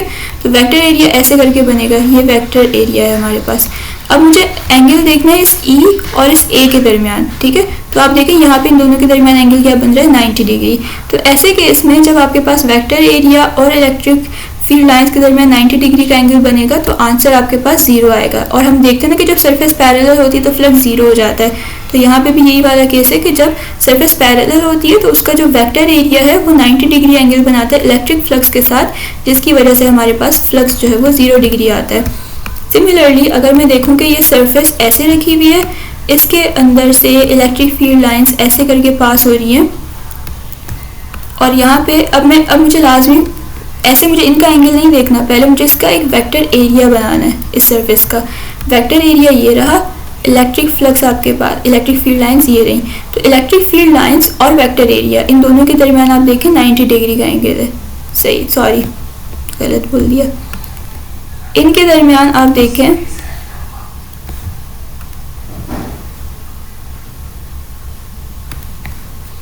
इनके दरमियान अगर आप देखें तो ये 0 डिग्री का एंगल है, ठीक है। जब दो वेक्टर इस तरीके से होते हैं तो इनके दरमियान जो एंगल होता है वो 0 डिग्री होता है, और अगर वेक्टर ऐसे होंगे ऑपोजिट तो उनके दरमियान फिर एंगल 180 डिग्री होगा, ठीक है। तो सेम डायरेक्शन में क्योंकि दोनों वेक्टर्स, तो इनके दरमियान जो एंगल है वो 0 डिग्री है। तो cos 0 हमारे पास 1 होता है, तो हमारे पास जो थीटा की वैल्यू है यहाँ पे वो मैक्सिमम हो जाएगी।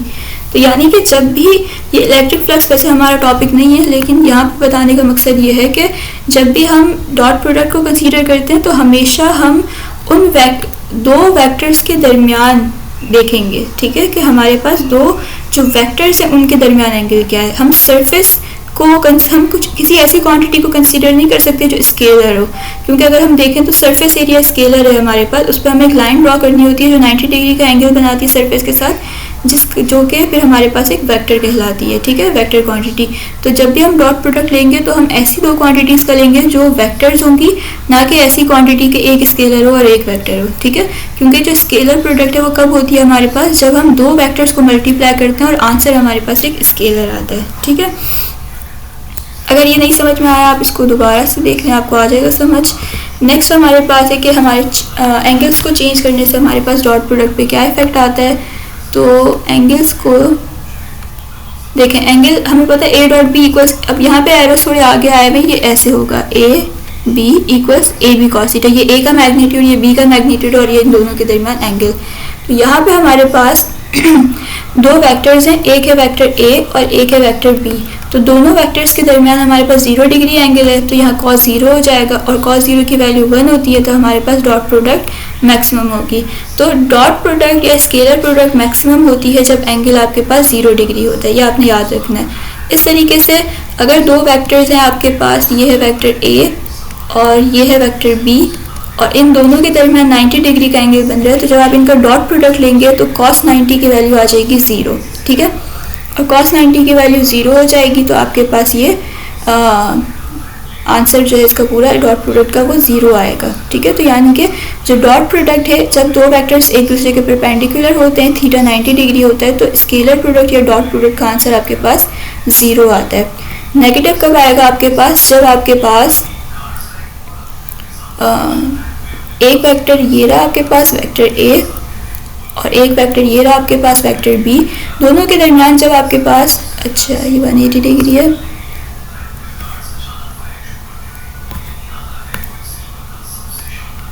एक वेक्टर ये रहा आपके पास। तो यहाँ पे अगर दो वेक्टर्स आपके पास ऑपोजिट डायरेक्शन में है तो इसमें आपके पास एंगल 180 डिग्री बनेगा और आपके पास जो आंसर आएगा वो नेगेटिव आंसर आएगा, ठीक है। तो एंगल इस तरीके से चेंज करते हैं डॉट प्रोडक्ट को। अगर थीटा आपके पास 0 डिग्री है तो आपके पास जो स्केलर प्रोडक्ट है या डॉट प्रोडक्ट है वो मैक्सिमम होगी। अगर आपके पास थीटा 90 डिग्री है तो स्केलर प्रोडक्ट या डॉट प्रोडक्ट आपके पास मिनिमम होगी, और अगर थीटा आपके पास 180 डिग्री है तो डॉट प्रोडक्ट या स्केलर प्रोडक्ट आपके पास नेगेटिव होगी। ठीक है। अच्छा, प्रॉपर्टीज ऑफ स्केलर प्रोडक्ट क्या है आपके पास? क्योंकि ये स्केलर प्रोडक्ट है तो इसमें ऑर्डर से मसला नहीं होता।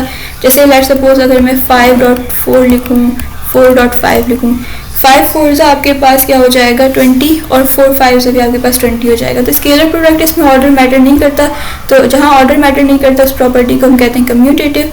तो यह स्केलर प्रोडक्ट जो है आपके पास वो कम्यूटेटिव होती है। इसके अलावा डिस्ट्रीब्यूटिव होती है आपके पास। और अगर हम दो वेक्टर्स, दो सेम देखें, अगर ये वेक्टर ए है आपके पास और ये दूसरा भी वेक्टर ए है आपके पास, और आप इन दोनों का डॉट प्रोडक्ट लेते हैं तो क्या हो जाएगा ए डॉट ए, और ए डॉट ए का मतलब ये इक्वल होगा वेक्टर ए के मैग्नीट्यूड के दूसरा वेक्टर ए और कॉस थीटा। दोनों वेक्टर क्योंकि सेम डायरेक्शन में है तो यहाँ पे कॉस की वैल्यू हो जाएगी 0, और लेट सपोज इसका मैग्नीट्यूड आ गया ए और इसका मैग्नीट्यूड आ गया A multiply by A square, और कॉस 0 की वैल्यू होती है 1, तो ये हमारे पास आंसर आ जाएगा ए स्क्वायर। सिमिलरली अगर मैं यहाँ पे ऐसा करूँ कि ये दो वेक्टर्स एक दूसरे के परपेंडिकुलर हों, एक वेक्टर ए इस डायरेक्शन में, एक वेक्टर बी आपके पास इस डायरेक्शन में हो, तो दोनों के दरमियान जो एंगल बन रहा है वो 90 डिग्री है। तो आप जब ए डॉट बी लेंगे तो आपके पास आंसर आ जाएगा ए डॉट बी लेने पे आपके पास ए बी कॉस थीटा की जगह 90, और ये आंसर आपके कॉस 90 0 हो जाएगा। तो इससे जो भी मल्टीप्लाई होगा वो 0 आ जाएगा। ठीक है। तो जब आप ए डॉट बी लेते हैं तो 0 आता है। अगर आपसे कहा जा रहा है कि ए डॉट बी 0 है, बताएं कि एंगल क्या होगा, तो आपको पता है डॉट प्रोडक्ट 0 तभी होगा जब एंगल आपके पास 90 डिग्री होगा। आपसे कहा जा रहा है कि दो वेक्टर्स को हमने मल्टीप्लाई किया, आंसर मैक्सिमम आ रहा है, तो कब हो सकता है ऐसा? जब एंगल आपके पास 0 डिग्री हो। बाकी स्केलर प्रोडक्ट पे कम्यूटेटिव और डिस्ट्रीब्यूटिव प्रॉपर्टीज दोनों अप्लाई होती हैं। ठीक है। अच्छा, यहाँ पे हम स्केलर प्रोडक्ट लेते हैं यूनिट वेक्टर्स का। तो जब हम यूनिट वेक्टर्स का लेंगे तो हमें पता है कि आई होता है एक्स एक्सिस में, जे होता है वाई एक्सिस में, और के होता है हमारे पास जेड एक्सिस में। तो अगर मैं आई डॉट आई लूँगी तो आई डॉट आई का मतलब ये है कि एक वेक्टर आई इस डायरेक्शन में है और दूसरा वेक्टर आई भी इसी डायरेक्शन में। ठीक है। यानी कि मैंने दो वेक्टर्स ले लिए आई डॉट आई। तो जब आई डॉट आई लूँगी तो मुझे पता है कि ये इक्वल होगा वेक्टर आई के मैग्नीट्यूड के, फिर दूसरे वेक्टर आई के मैग्नीट्यूड के, और इनके दरमियान के एंगल के। यहाँ मुझे पता है कि जो दो वेक्टर्स हैं वो क्योंकि सेम डायरेक्शन में है तो कॉस की वैल्यू यहाँ पे 0 हो जाएगी, और यूनिट वेक्टर है तो मैग्नीट्यूड 1 होगा, फिर दूसरा भी यूनिट वेक्टर है तो मैग्नीट्यूड 1 होगा, और कॉस 0 की वैल्यू हमारे पास 1 होती है तो आंसर 1 आएगा। ठीक है। तो जब भी हम डॉट प्रोडक्ट ऐसे दो वेक्टर्स का लेते हैं जो कि सेम हो तो हमारे पास आंसर मैक्सिमम आता है। सिमिलरली अगर ये जे है और यहाँ एक और जे में कंसीडर कर लूँ, जे यूनिट वेक्टर कंसीडर कर लूँ, तो जे डॉट जे, अगर मैं जे डॉट जे करूँगी तो फिर ये भी किसकी इक्वल हो जाएगा? फर्स्ट वेक्टर का मैग्नीट्यूड, सेकेंड वेक्टर का मैग्नीट्यूड और इनके दरमियान एंगल। आप देख सकते हैं दोनों वेक्टर सेम डायरेक्शन में है तो यहाँ पे कॉस 0 होगा। यूनिट वेक्टर का मैग्नीट्यूड 1 होता है, कॉस 0 भी हमारे पास 1 होता है, तो आंसर हमारे पास 1 आ जाएगा। ठीक है। तो दो सेम यूनिट वेक्टर्स का जो डॉट प्रोडक्ट है वो हमारे पास 1 आता है। सिमिलरली आप के लिए भी कर सकते हैं कि ये के हो गया, ये भी आपके पास के हो गया, और अगर आपने के डॉट के करना है तो फिर के डॉट के आपके पास इक्वल हो जाएगा के मैग्नीट्यूड के, फिर के मैग्नीट्यूड के, और इनके दरमियान एंगल 0 डिग्री है क्योंकि दोनों सेम डायरेक्शन में। तो सेम डायरेक्शन में जब होते हैं तो एंगल जो होता है हमारे पास वो 0 होता है। यूनिट वेक्टर है तो इसका मैग्नीट्यूड 1, ये भी यूनिट वेक्टर है तो मैग्नीट्यूड 1, कॉस 0 की वैल्यू 1, और आंसर फाइनल हो जाएगा आपके पास 1। ठीक है। तो जब भी आप सेम यूनिट वेक्टर्स लेंगे तो आंसर आएगा 1। तो आप इसको ऐसे भी लिख सकते हैं, समरी करके यहाँ पे लिख सकते हैं कि I dot I equals J dot J equals, तो ये बहुत बड़ा मसला है इसका,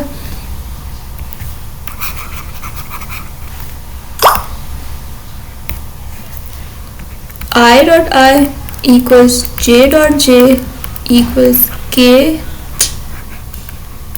डॉट के इक्वल्स 1। ठीक है। दो सेम यूनिट वेक्टर्स का आंसर हमेशा आपके पास डॉट प्रोडक्ट हमेशा 1 आएगा। अब अगर आप इसको चेंज कर लें, देखें अगर मैं यहाँ पे ये कह दूँ कि मैं आई डॉट आई नहीं निकालती बल्कि मैं आई डॉट जे निकालती हूँ। ठीक है। अब मैं निकाल रही हूँ आई डॉट जे।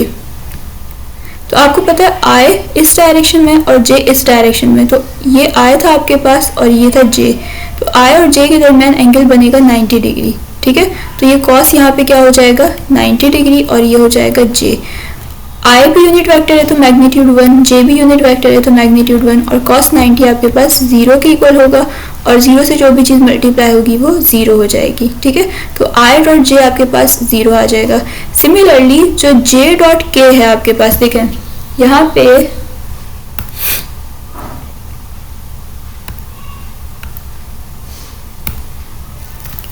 आई और जे के दरमियान तो आपको नजर आ रहा है कि 90 डिग्री बन रहा है, लेकिन आपको यहाँ पे लग रहा होगा कि ये कोई एंगल बन रहा है, तो ये याद रखिएगा कि ये एंगल नहीं है, बल्कि ये आपके पास ये 90 डिग्री ही बन रहा है, ठीक है। जैसे कि आप इसको मैं कैसे समझा सकती हूँ कि यहाँ पे आप इसको अस्यूम करें कि इस पॉइंट पे अगर आप अपनी कोई भी पेन या पेंसिल को स्क्रीन के साथ रखेंगे, तो जो अगर आप पेंसिल को यहाँ पे रखेंगे इस तरीके से कि वो बिल्कुल स्ट्रेट हो स्क्रीन के साथ, तो आप देखेंगे कि वो बाहर की साइड या अंदर की साइड पॉइंट कर रही होगी और वो इस जे और आई के साथ 90 डिग्री का एंगल बनाएगी, ठीक है। या आपने क्लास 10 में जो एक राइट हैंड रूल पढ़ा है, अगर आप उसके थ्रू अपने फिंगर्स को रखें, जैसे कि हम अपनी दोनों फिंगर्स को और थंब को रखते थे राइट हैंड रूल में, तो आप देखेंगे कि जो दोनों फिंगर्स हैं और थंब है आपके पास, वो भी एक दूसरे के साथ 90 डिग्री एंगल बनाते हैं। तो यानी कि ये जो जेड एक्सिस है ये भी 90 डिग्री एंगल ही बना रहा है एक्स और वाई के साथ, बट आपको यहाँ पे नजर इसलिए नहीं आ रहा क्योंकि ये हमारे पास 2D प्लेन है, तो यहाँ पे आपको पता नहीं चलता। बट आपने देखें ये बात याद रखनी कि एक्स, वाई और जेड इनके दरमियान जो एंगल है तीनों के दरमियान वो 90 डिग्री है। एक्स और वाई के दरमियान, वाई और जेड के दरमियान, जेड और एक्स के दरमियान जो एंगल आता है वो 90 डिग्री आता है, ठीक है। इस तरीके से अगर मैं आई जे तो मुझे नजर आ रहा है 90 डिग्री, अगर मैं जे और के लूँ, ठीक है, अगर मैंने जे और के लिया तो मुझे पता है जे डॉट के का मतलब है आपके पास, जे डॉट के का मतलब है कि जे का मैग्नीट्यूड, के का मैग्नीट्यूड और कॉस 90 डिग्री, क्योंकि जे और के दोनों डिफरेंट एक्सिस में और दोनों एक्सिस, हर एक्सिस दूसरे एक्सिस के साथ 90 डिग्री का एंगल बनाता है, और जे वाई एक्सिस का है, के जेड एक्सिस का है, दोनों डिफरेंट एक्सिस के हैं और दोनों डिफरेंट एक्सिस के हैं, तो मतलब दोनों एक्सिस के दरमियान एंगल 90 डिग्री आएगा। जे का मैग्नीट्यूड 1, के का मैग्नीट्यूड 1, cos 90 0, सबको मल्टीप्लाई करेंगे तो आंसर 0। इस तरीके से अगर मैं जेड एक्सिस और एक्स एक्सिस के दरमियान देखूं तो जेड एक्स एक्सिस में मेरे पास आई यूनिट वेक्टर है और जेड एक्सिस में मेरे पास के यूनिट वेक्टर है, तो यहाँ पे हो जाएगा के डॉट आई, ठीक है। दोनों देखें डिफरेंट एक्सिस में, एक एक्स एक्सिस में और दूसरा जेड एक्सिस में, और दो डिफरेंट वेक्टर्स हमेशा एक दूसरे के साथ 90 डिग्री का एंगल बनाते हैं। तो यहाँ पे ये हम इसको लिख सकते हैं कि पहले के का मैग्नीट्यूड, फिर आई का मैग्नीट्यूड, फिर कॉस, क्योंकि के एक दूसरे एक्सिस का है, आई दूसरे एक्सिस का है, तो एंगल इसके दरमियान होगा 90 डिग्री। के की वैल्यू 1, आई की वैल्यू 1, cos 90 आपके पास 0 और फाइनल आंसर आपके पास आ जाएगा 0। तो जब भी आप डिफरेंट यूनिट वेक्टर्स लेंगे तो आंसर 0 आएगा। इसको आप इस तरीके से लिख सकते हैं यहाँ पे कि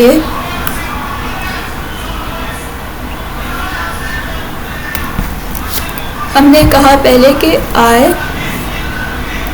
dot I equals J dot J equals के डॉट के इक्वल्स 1।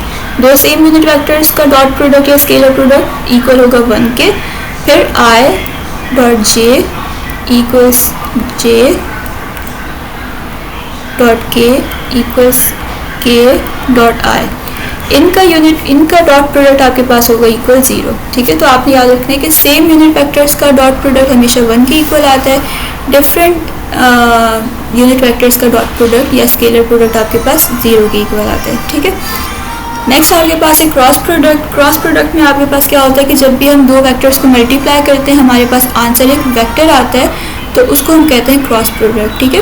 दो वेक्टर्स को हमने मल्टीप्लाई किया और आंसर हमारे पास एक वेक्टर आ गया, तो हम उसको कहते हैं वेक्टर प्रोडक्ट या क्रॉस प्रोडक्ट, सही है। और ये भी सिंपल होता है आपके पास, इसमें आपके पास क्रॉस लिखते हैं हम, पहले हम डॉट लिख रहे थे, अब हम क्रॉस लिखेंगे। दो वेक्टर्स को मल्टीप्लाई किया और आंसर हमारे पास एक वेक्टर आ गया, ठीक है। तो इसको एक्सपेंड करके हम इस तरीके से लिखते हैं कि फर्स्ट वेक्टर का मैग्नीट्यूड, सेकंड वेक्टर का मैग्नीट्यूड और इनके दरमियान जो एंगल हम लेते हैं वो साइन थीटा लेते हैं, ठीक है। और यहाँ पे क्योंकि इसका आंसर एक वेक्टर आना चाहिए, क्रॉस प्रोडक्ट का आंसर हमेशा एक वेक्टर होता है, तो हम यहाँ पे एक यूनिट वेक्टर भी ले लेते हैं जिसको हम n से रिप्रेजेंट करते हैं। अब ये n कुछ भी हो सकता है, ये i यूनिट वेक्टर हो सकता है, j यूनिट वेक्टर हो सकता है या k हो सकता है, ठीक है। ये n कुछ भी हो सकता है, बस ये लिखने का एक तरीका है। ये आपको बस ये बता रहा है कि जो भी यहाँ से आंसर आएगा, यहाँ से जो आंसर आएगा वो एक नंबर होगा, ठीक है। उस नंबर को जब आप इस यूनिट वेक्टर से मल्टीप्लाई कर देंगे तो आपको ये यूनिट वेक्टर साथ में लिखा हुआ होगा ना, तो आपको बस ये पता चलेगा कि ये एक स्केलर नहीं है, बल्कि ये आंसर जो आ रहा है वो एक वेक्टर है। ये सिर्फ ये दिखाने के लिए हम यूज़ करते हैं कि जो हमारा आंसर आएगा वो एक वेक्टर आएगा, बस, ठीक है। तो क्रॉस प्रोडक्ट क्या है आपके पास कि आप दो वेक्टर्स को मल्टीप्लाई करें, उसका आंसर एक वेक्टर क्वांटिटी आ जाए, तो हम कहते हैं कि वो क्रॉस प्रोडक्ट है। और लिखने का तरीका क्या होगा कि a cross b equals A B sine theta multiply by unit vector, ठीक है। और यूनिट वेक्टर सिर्फ ये दिखा रहा है कि जो आंसर है वो स्केलर नहीं है बल्कि एक वेक्टर है। अच्छा, जो वेक्टर हमारे पास इसका आंसर में आएगा, हमें पता है कि a b और फिर जो आंसर आ रहा है वो भी एक वेक्टर है, तो मैं ये लिख सकती हूँ कि मेरे पास पहले एक वेक्टर a था, दूसरा एक वेक्टर b था और आंसर में एक नया वेक्टर आया जो वेक्टर c था। अब अगर a लाई करता है x एक्सिस में, b लाई करता है y एक्सिस में, तो जो c होगा वो फिर इन दोनों के परपेंडिकुलर होगा, ठीक है। अब यानी कि मुझे पता है कि तीनों एक्सिस जो होते हैं x, y और z, ये तीनों एक दूसरे के साथ एंगल बनाते हैं 90 डिग्री, तो x और y तो आपस में 90 डिग्री बना रहे हैं। अब जो z एक्सिस होगा वो इन दोनों के साथ 90 डिग्री बनाएगा, ठीक है। तो जो भी आंसर आएगा हमारे पास क्रॉस प्रोडक्ट का, वो एक ऐसे एक्सिस में लाई करेगा जो इन दोनों के साथ 90 डिग्री का एंगल बनाए। या आप सिंपल लफ्ज़ों में ये कह सकते हो कि अगर a x एक्सिस में लाई करता है, b y एक्सिस में लाई करता है, तो आंसर जो आएगा वो z एक्सिस में लाई करेगा। या अगर a लाई करता है y एक्सिस में, b लाई करता है z एक्सिस में, तो जो आंसर आएगा वो फिर इन दोनों में लाई नहीं कर सकता, उसको किसी और एक्सिस में लाई करना पड़ेगा, तो हमारे पास आंसर लाई करेगा x एक्सिस में। या आप ये कह सकते हैं कि आपके पास जो b है वो लाई कर रहा है x एक्सिस में, a लाई कर रहा है z एक्सिस में, तो अब आप समझ गए होंगे कि c कहाँ लाई करेगा हमारे पास y एक्सिस में, ठीक है। तो देखें तीनों के जो एक्सिस है ना वो डिफरेंट होने चाहिए, तीनों को डिफरेंट एक्सिस में लाई करना है, ठीक है। a x में तो b y में, फिर c z में होगा लाजमी। a अगर y में है और b अगर z में, तो c हमेशा x में होगा, इस तरीके से।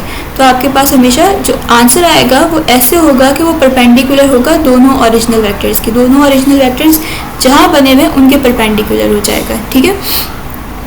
और क्योंकि हमारे पास जो आंसर है वो एक वेक्टर क्वांटिटी आ रही है, तो इसको हम फाइंड, क्योंकि वेक्टर की डायरेक्शन होती है तो उस डायरेक्शन को फाइंड करने के लिए हम यूज़ करेंगे राइट हैंड रूल को, ठीक है। राइट हैंड रूल हमारे पास क्या है, राइट हैंड रूल आपने इस तरीके से रखना है कि आपने पॉइंट करना है अपनी फिंगर्स को in the direction of A. Let suppose हमारे पास ये है वेक्टर ए और ये है वेक्टर बी, ठीक है। तो आपने अपने हाथ को इस तरीके से रखना है कि वो आपकी जो फिंगर्स हैं ना वो इस तरीके से कुछ हों कि आपकी जो फिंगर्स हैं वो लाई कर रही होनी चाहिए ए की डायरेक्शन में, ठीक है। ए क्योंकि एक्स एक्सिस में, तो आपका हाथ इस तरीके से होना चाहिए कि एक तो स्ट्रेच होना चाहिए, लाइक आपकी जो फिंगर्स हैं वो जॉइंट होनी चाहिए और थंब और फिंगर्स के दरमियान 90 डिग्री का एंगल बन रहा होना चाहिए। और आपके पास जो फिंगर्स हैं वो एक्स एक्सिस में लाया करनी चाहिए, और उसके बाद क्योंकि बी उस तरफ है ना, तो आप अपनी फिंगर्स को इस तरीके से कर्ल करेंगे कि वो बी की डायरेक्शन में मूव करें। तो जब आप ऐसे करेंगे तो आपके पास आप देखेंगे कि जो आपका थंब है यहाँ पे, वो अगर आप यहाँ पे करेंगे इस तरीके से तो वो अपवर्ड दिखाएगा, ठीक है। यहाँ पे नॉर्मली मैं शो नहीं कर सकती राइट हैंड रूल को, इसके लिए आप कोई वीडियो वगैरह देख सकते हैं, उसमें बस आपको मैं मेथड बता सकती हूँ कि राइट हैंड रूल में आपने बस क्या करना है कि आपने अपनी फिंगर्स को डायरेक्शन ऑफ ए में रखना है और फिर आपने कर्ल करना है अपनी फिंगर्स को। ये बात ध्यान से देखें यहाँ पे कि हमें फिंगर्स को कर्ल करना है, ठीक है। पूरे हाथ को कर्ल नहीं करना होता, हमें अपनी फिंगर्स को पूरा कर्ल ऐसी डायरेक्शन में अपना हाथ रखना है जिसमें हमारी जो फिंगर्स है पूरी कर्ल हो। जैसे मुट्ठी हमारी पूरी बंद हो जाती है तो हमें पूरी जो फिंगर्स हैं उनको पूरा कर्ल करना है, ठीक है। तो आपके पास आपने फिंगर्स को पॉइंट करना है फर्स्ट वेक्टर की डायरेक्शन में, कर्ल करना है आपने फिंगर्स को सेकंड वेक्टर की डायरेक्शन में और थ्रू द स्मॉलर एंगल, ठीक है। यानी कि आप फिंगर्स को ऐसे भी कर्ल कर सकते हैं, ये लार्जर एंगल होगा, लेकिन आपने फिंगर्स को ऐसे कर्ल करना है थ्रू द स्मॉलर एंगल, ठीक है। ये स्मॉलर एंगल है, ये भी एक एंगल बन रहा है आपके पास, लेकिन ये लार्जर एंगल है, तो आपने कंसीडर करना है स्मॉलर एंगल को। अच्छा, आपने अपनी फिंगर्स को रखा फर्स्ट वेक्टर की डायरेक्शन में, कर्ल किया उन्हें सेकंड वेक्टर की डायरेक्शन में, और स्मॉलर एंगल के थ्रू, तो आपका जो थंब होगा वो आपको डायरेक्शन देगा A क्रॉस B की, ठीक है। फिंगर्स फर्स्ट वेक्टर की डायरेक्शन में, कर्ल करने सेकंड वेक्टर की डायरेक्शन में, थंब आपको डायरेक्शन बताएगा आपके आंसर की, जो कि आपके पास होगा क्रॉस प्रोडक्ट, ठीक है।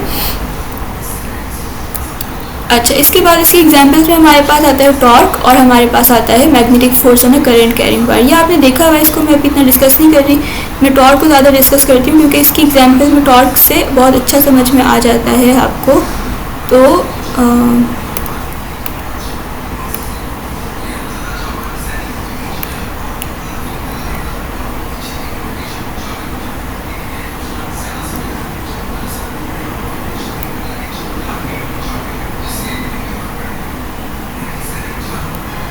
तो ये आपके पास जो है वो एक लेट्स सपोज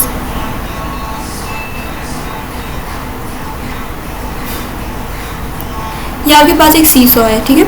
इस सी सॉ में मुझे पता है कि अगर मैं ये हमारे पास कहलाता था यहाँ, अगर मैं यहाँ इस पॉइंट पे फोर्स लगा रही हूँ तो ये मेरे पास कहलाएगा मोमेंट आर्म या डिस्प्लेसमेंट या डिस्टेंस, परपेंडिकुलर डिस्टेंस है। तो अगर मैं देखें ये डिस्टेंस है मेरे पास, परपेंडिकुलर डिस्टेंस, या जहाँ पे मैंने आर से इसको डिफाइन किया है, डी से कर लेते हैं, ठीक है। तो आर से भी कर सकते हैं आप, डी से भी कर सकते हैं, आपकी मर्जी है। लेट्स सपोज ये डी है हमारे पास, और यहाँ पे मैं अगर फोर्स इस डायरेक्शन में लगाऊँ तो आप देख सकते हैं कि फोर्स और जो परपेंडिकुलर डिस्टेंस है इनकी डायरेक्शन सेम है, ठीक है। तो यहाँ पे अगर मैंने फोर्स इस डायरेक्शन में लगाई है तो इस डायरेक्शन में जो सी सॉ है वो मूव नहीं करेगा, ठीक है। यहाँ पे इस डायरेक्शन में यानी एक्स एक्सिस में जब मैंने फोर्स लगाई है तो यहाँ पे ये मूव नहीं कर रहा, लेकिन अगर मैं वाई एक्सिस में फोर्स लगाऊंगी तो ये मूव करेगा। ये जो सी सॉ है ये टर्न करेगा इस तरीके से, ठीक है। तो क्योंकि ये मूवमेंट कब आई हमारे पास, जब हमने वाई एक्सिस में फोर्स लगाई है, और हमें पता है कि वाई एक्सिस में हमारा कौन सा कंपोनेंट होता है, F Y, that is equal to F sine theta. तो हमारे पास इसलिए हम, क्योंकि हमारे पास जो इफेक्टिव जो कंपोनेंट होता है हमारे पास वो यहाँ पे वाई एक्सिस वाला है, और वाई वाले में हमारे पास साइन थीटा आता है, तो हम यहाँ पे इस वजह से साइन थीटा को यूज़ करते हैं।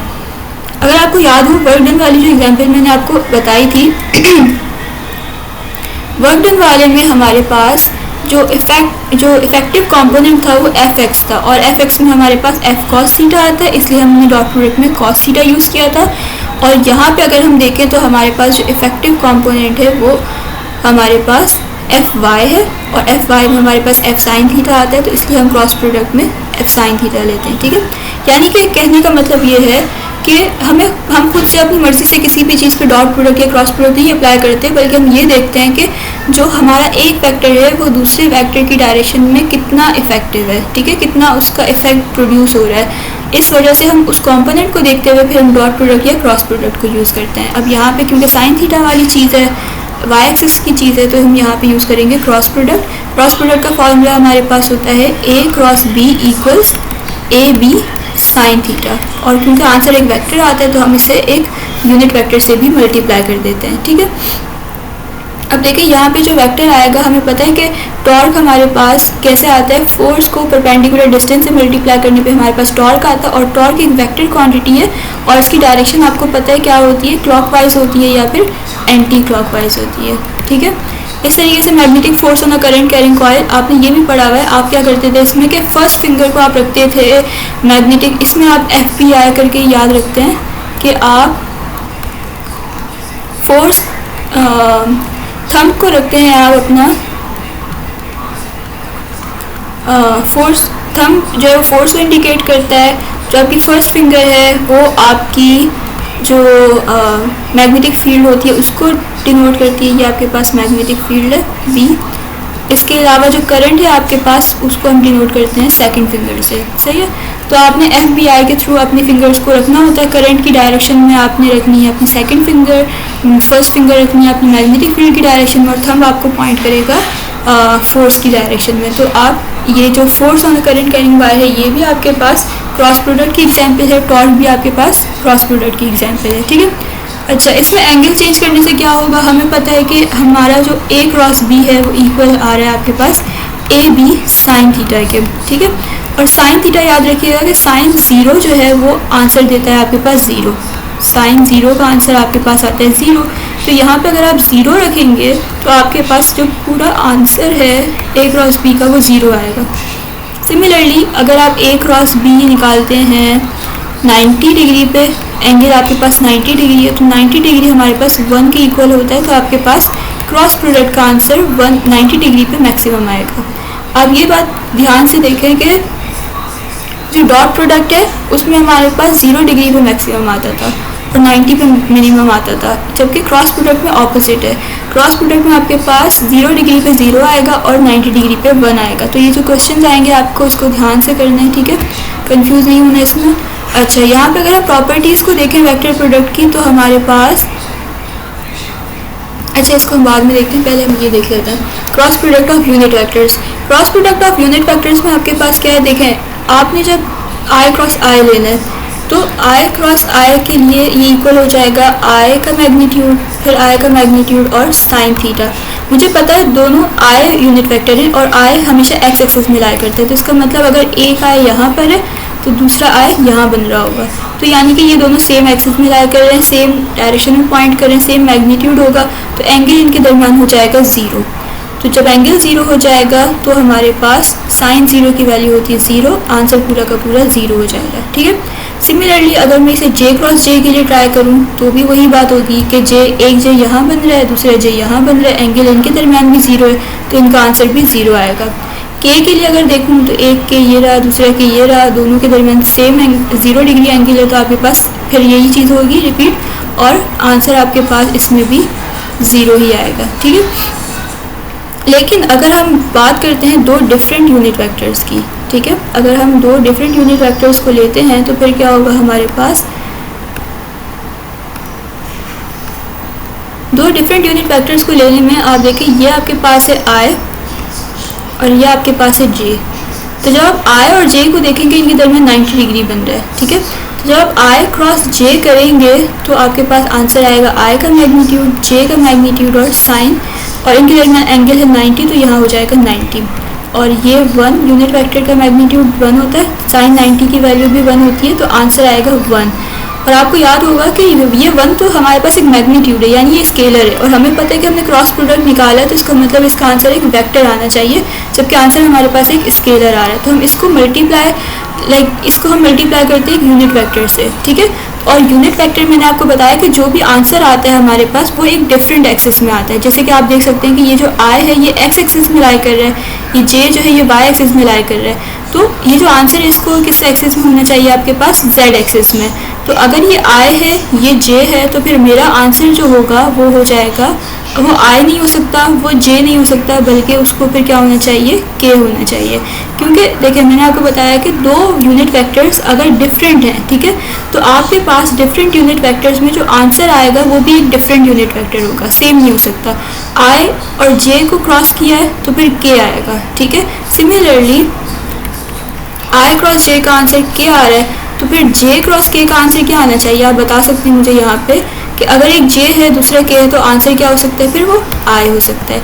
सिमिलरली अगर आप k क्रॉस i कर रहे हैं तो अभी भी आप मुझे बता सकते हैं कि एक k है दूसरा i है, तो क्या बच गया हमारे पास j, तो हमारे पास यहाँ पे j आएगा। बाकी अगर आपको पूरा सॉल्व करना है तो आप इस तरीके से भी कर सकते हैं कि यहाँ पे अगर आप j और k रखेंगे तो j और k रखेंगे तो मैग्नीट्यूड तो 1 ही रहेगा, और j और k के दरमियान क्योंकि दोनों डिफरेंट एक्सिस में लाया करते हैं तो 90 डिग्री का एंगल आएगा, और आंसर आपके पास साइन 90 का 1 हो जाएगा, ठीक है। तो आपने याद रखना है कि i क्रॉस j k होता है, j क्रॉस k i होता है और k क्रॉस i j होता है, ठीक है। और मुझे पता है कि ये वेक्टर्स हैं, तो जब वेक्टर्स होते हैं ना तो वेक्टर्स में डायरेक्शन बहुत इंपॉर्टेंट होती है। यहाँ पे हम जो डायरेक्शन देख रहे हैं वो i क्रॉस j, यानी कि देखें अगर मैं इसको यहाँ एक मिनट,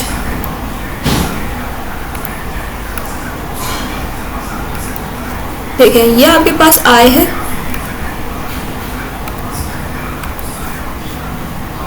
ये आपके पास i है, ये आपके पास j है और ये आपके पास k है। जब आप i क्रॉस j करेंगे तो आपके पास आंसर आएगा k, जब आप j क्रॉस k करेंगे तो आपके पास आंसर आएगा i, और जब आप k क्रॉस i करेंगे तो आपके पास आंसर आएगा j, ठीक है। i cross j k, J cross के आई और के क्रॉस आई जे, डिफरेंट वाला आएगा।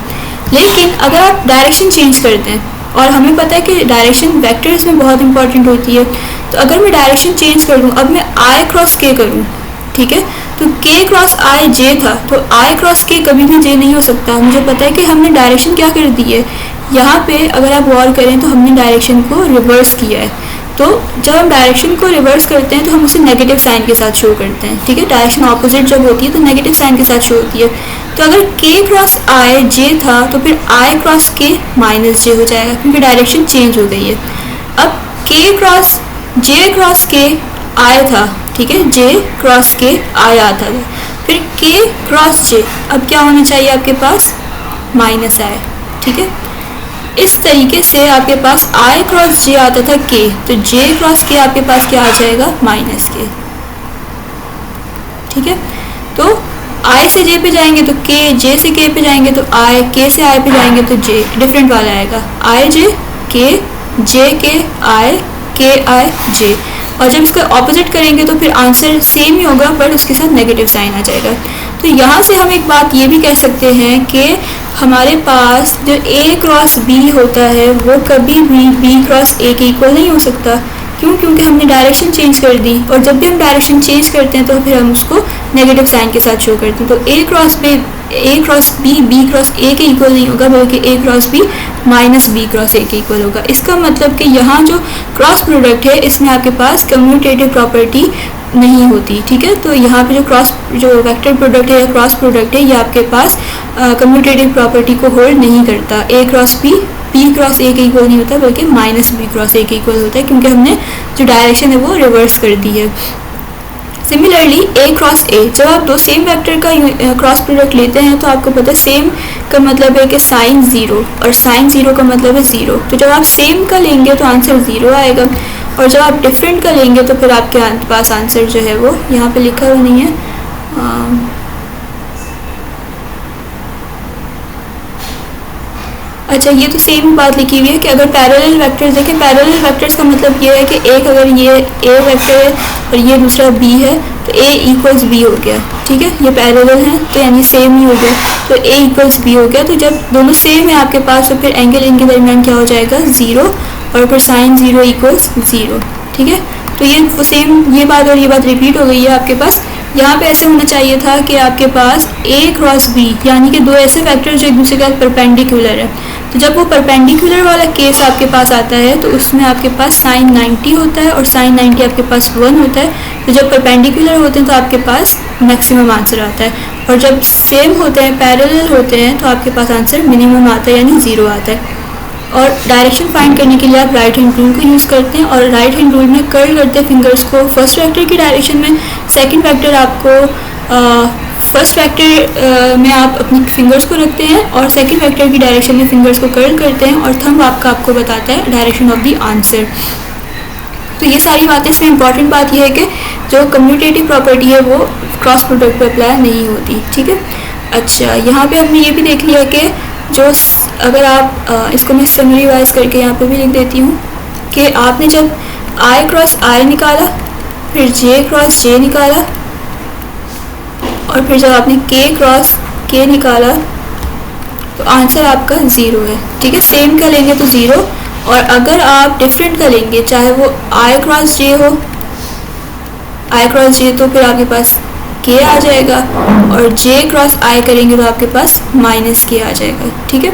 सिमिलरली आप इसको ऑपोजिट करते जाएंगे तो आपके पास आंसर डिफरेंट आता जाएगा, ठीक है। आई क्रॉस जे है तो के, जे क्रॉस आई है तो माइनस के। इस तरीके से आपके पास जे क्रॉस के होगा तो आई, और के क्रॉस जे होगा तो फिर माइनस आई। सिमिलरली आपके पास अगर आई जे के क्रॉस आई होगा, के क्रॉस आई होगा तो फिर आपके पास जे, और अगर आपके पास आई क्रॉस के होगा तो माइनस जे, ठीक है। यानी कि डिफरेंट होगा तो फिर डिफरेंट आंसर आएगा, सेम होंगे तो फिर आंसर ज़ीरो आएंगे, ठीक है। तो ये आपके पास था cross product of unit vectors का इसके बाद यहाँ पे बस ये समरी लिखी हुई है आपके पास कि डॉट प्रोडक्ट का हमारे पास फार्मूला क्या होता है, A dot B equals A B cos theta. Cross product का फार्मूला क्या होता है, A cross B equals A B sine theta. Dot product का जो रिजल्ट आता है वो एक स्केलर क्वांटिटी आती है, क्रॉस प्रोडक्ट का जो रिजल्ट आता है वो एक वेक्टर क्वांटिटी आती है। डॉट प्रोडक्ट मैक्सिमम होता है 0 डिग्री पे, क्रॉस प्रोडक्ट मैक्सिमम होता है 90 डिग्री पे। डॉट प्रोडक्ट 0 होता है 90 डिग्री पे और क्रॉस प्रोडक्ट 0 होता है 0 डिग्री या 180 पे। डॉट प्रोडक्ट में कम्यूटेटिव प्रॉपर्टी अप्लाई होती है, क्रॉस प्रोडक्ट में कम्यूटेटिव प्रॉपर्टी अप्लाई नहीं होती। डॉट प्रोडक्ट के एग्जांपल्स में आपके पास वर्क आता है या इलेक्ट्रिक फ्लक्स आता है, और क्रॉस प्रोडक्ट की एग्जांपल में आपके पास टॉर्क आता है या फिर आपके पास टॉर्क आता है या फिर आपके पास force on a conductor, like जो करंट मैग्नेटिक फील्ड आपके पास जो हमने यहाँ पे देखा है, magnetic force on a current carrying wire, ये वाली एग्जांपल आती है। ठीक है, तो ये सब आपके पास था डॉट प्रोडक्ट और क्रॉस प्रोडक्ट का। इसके बाद आपके पास,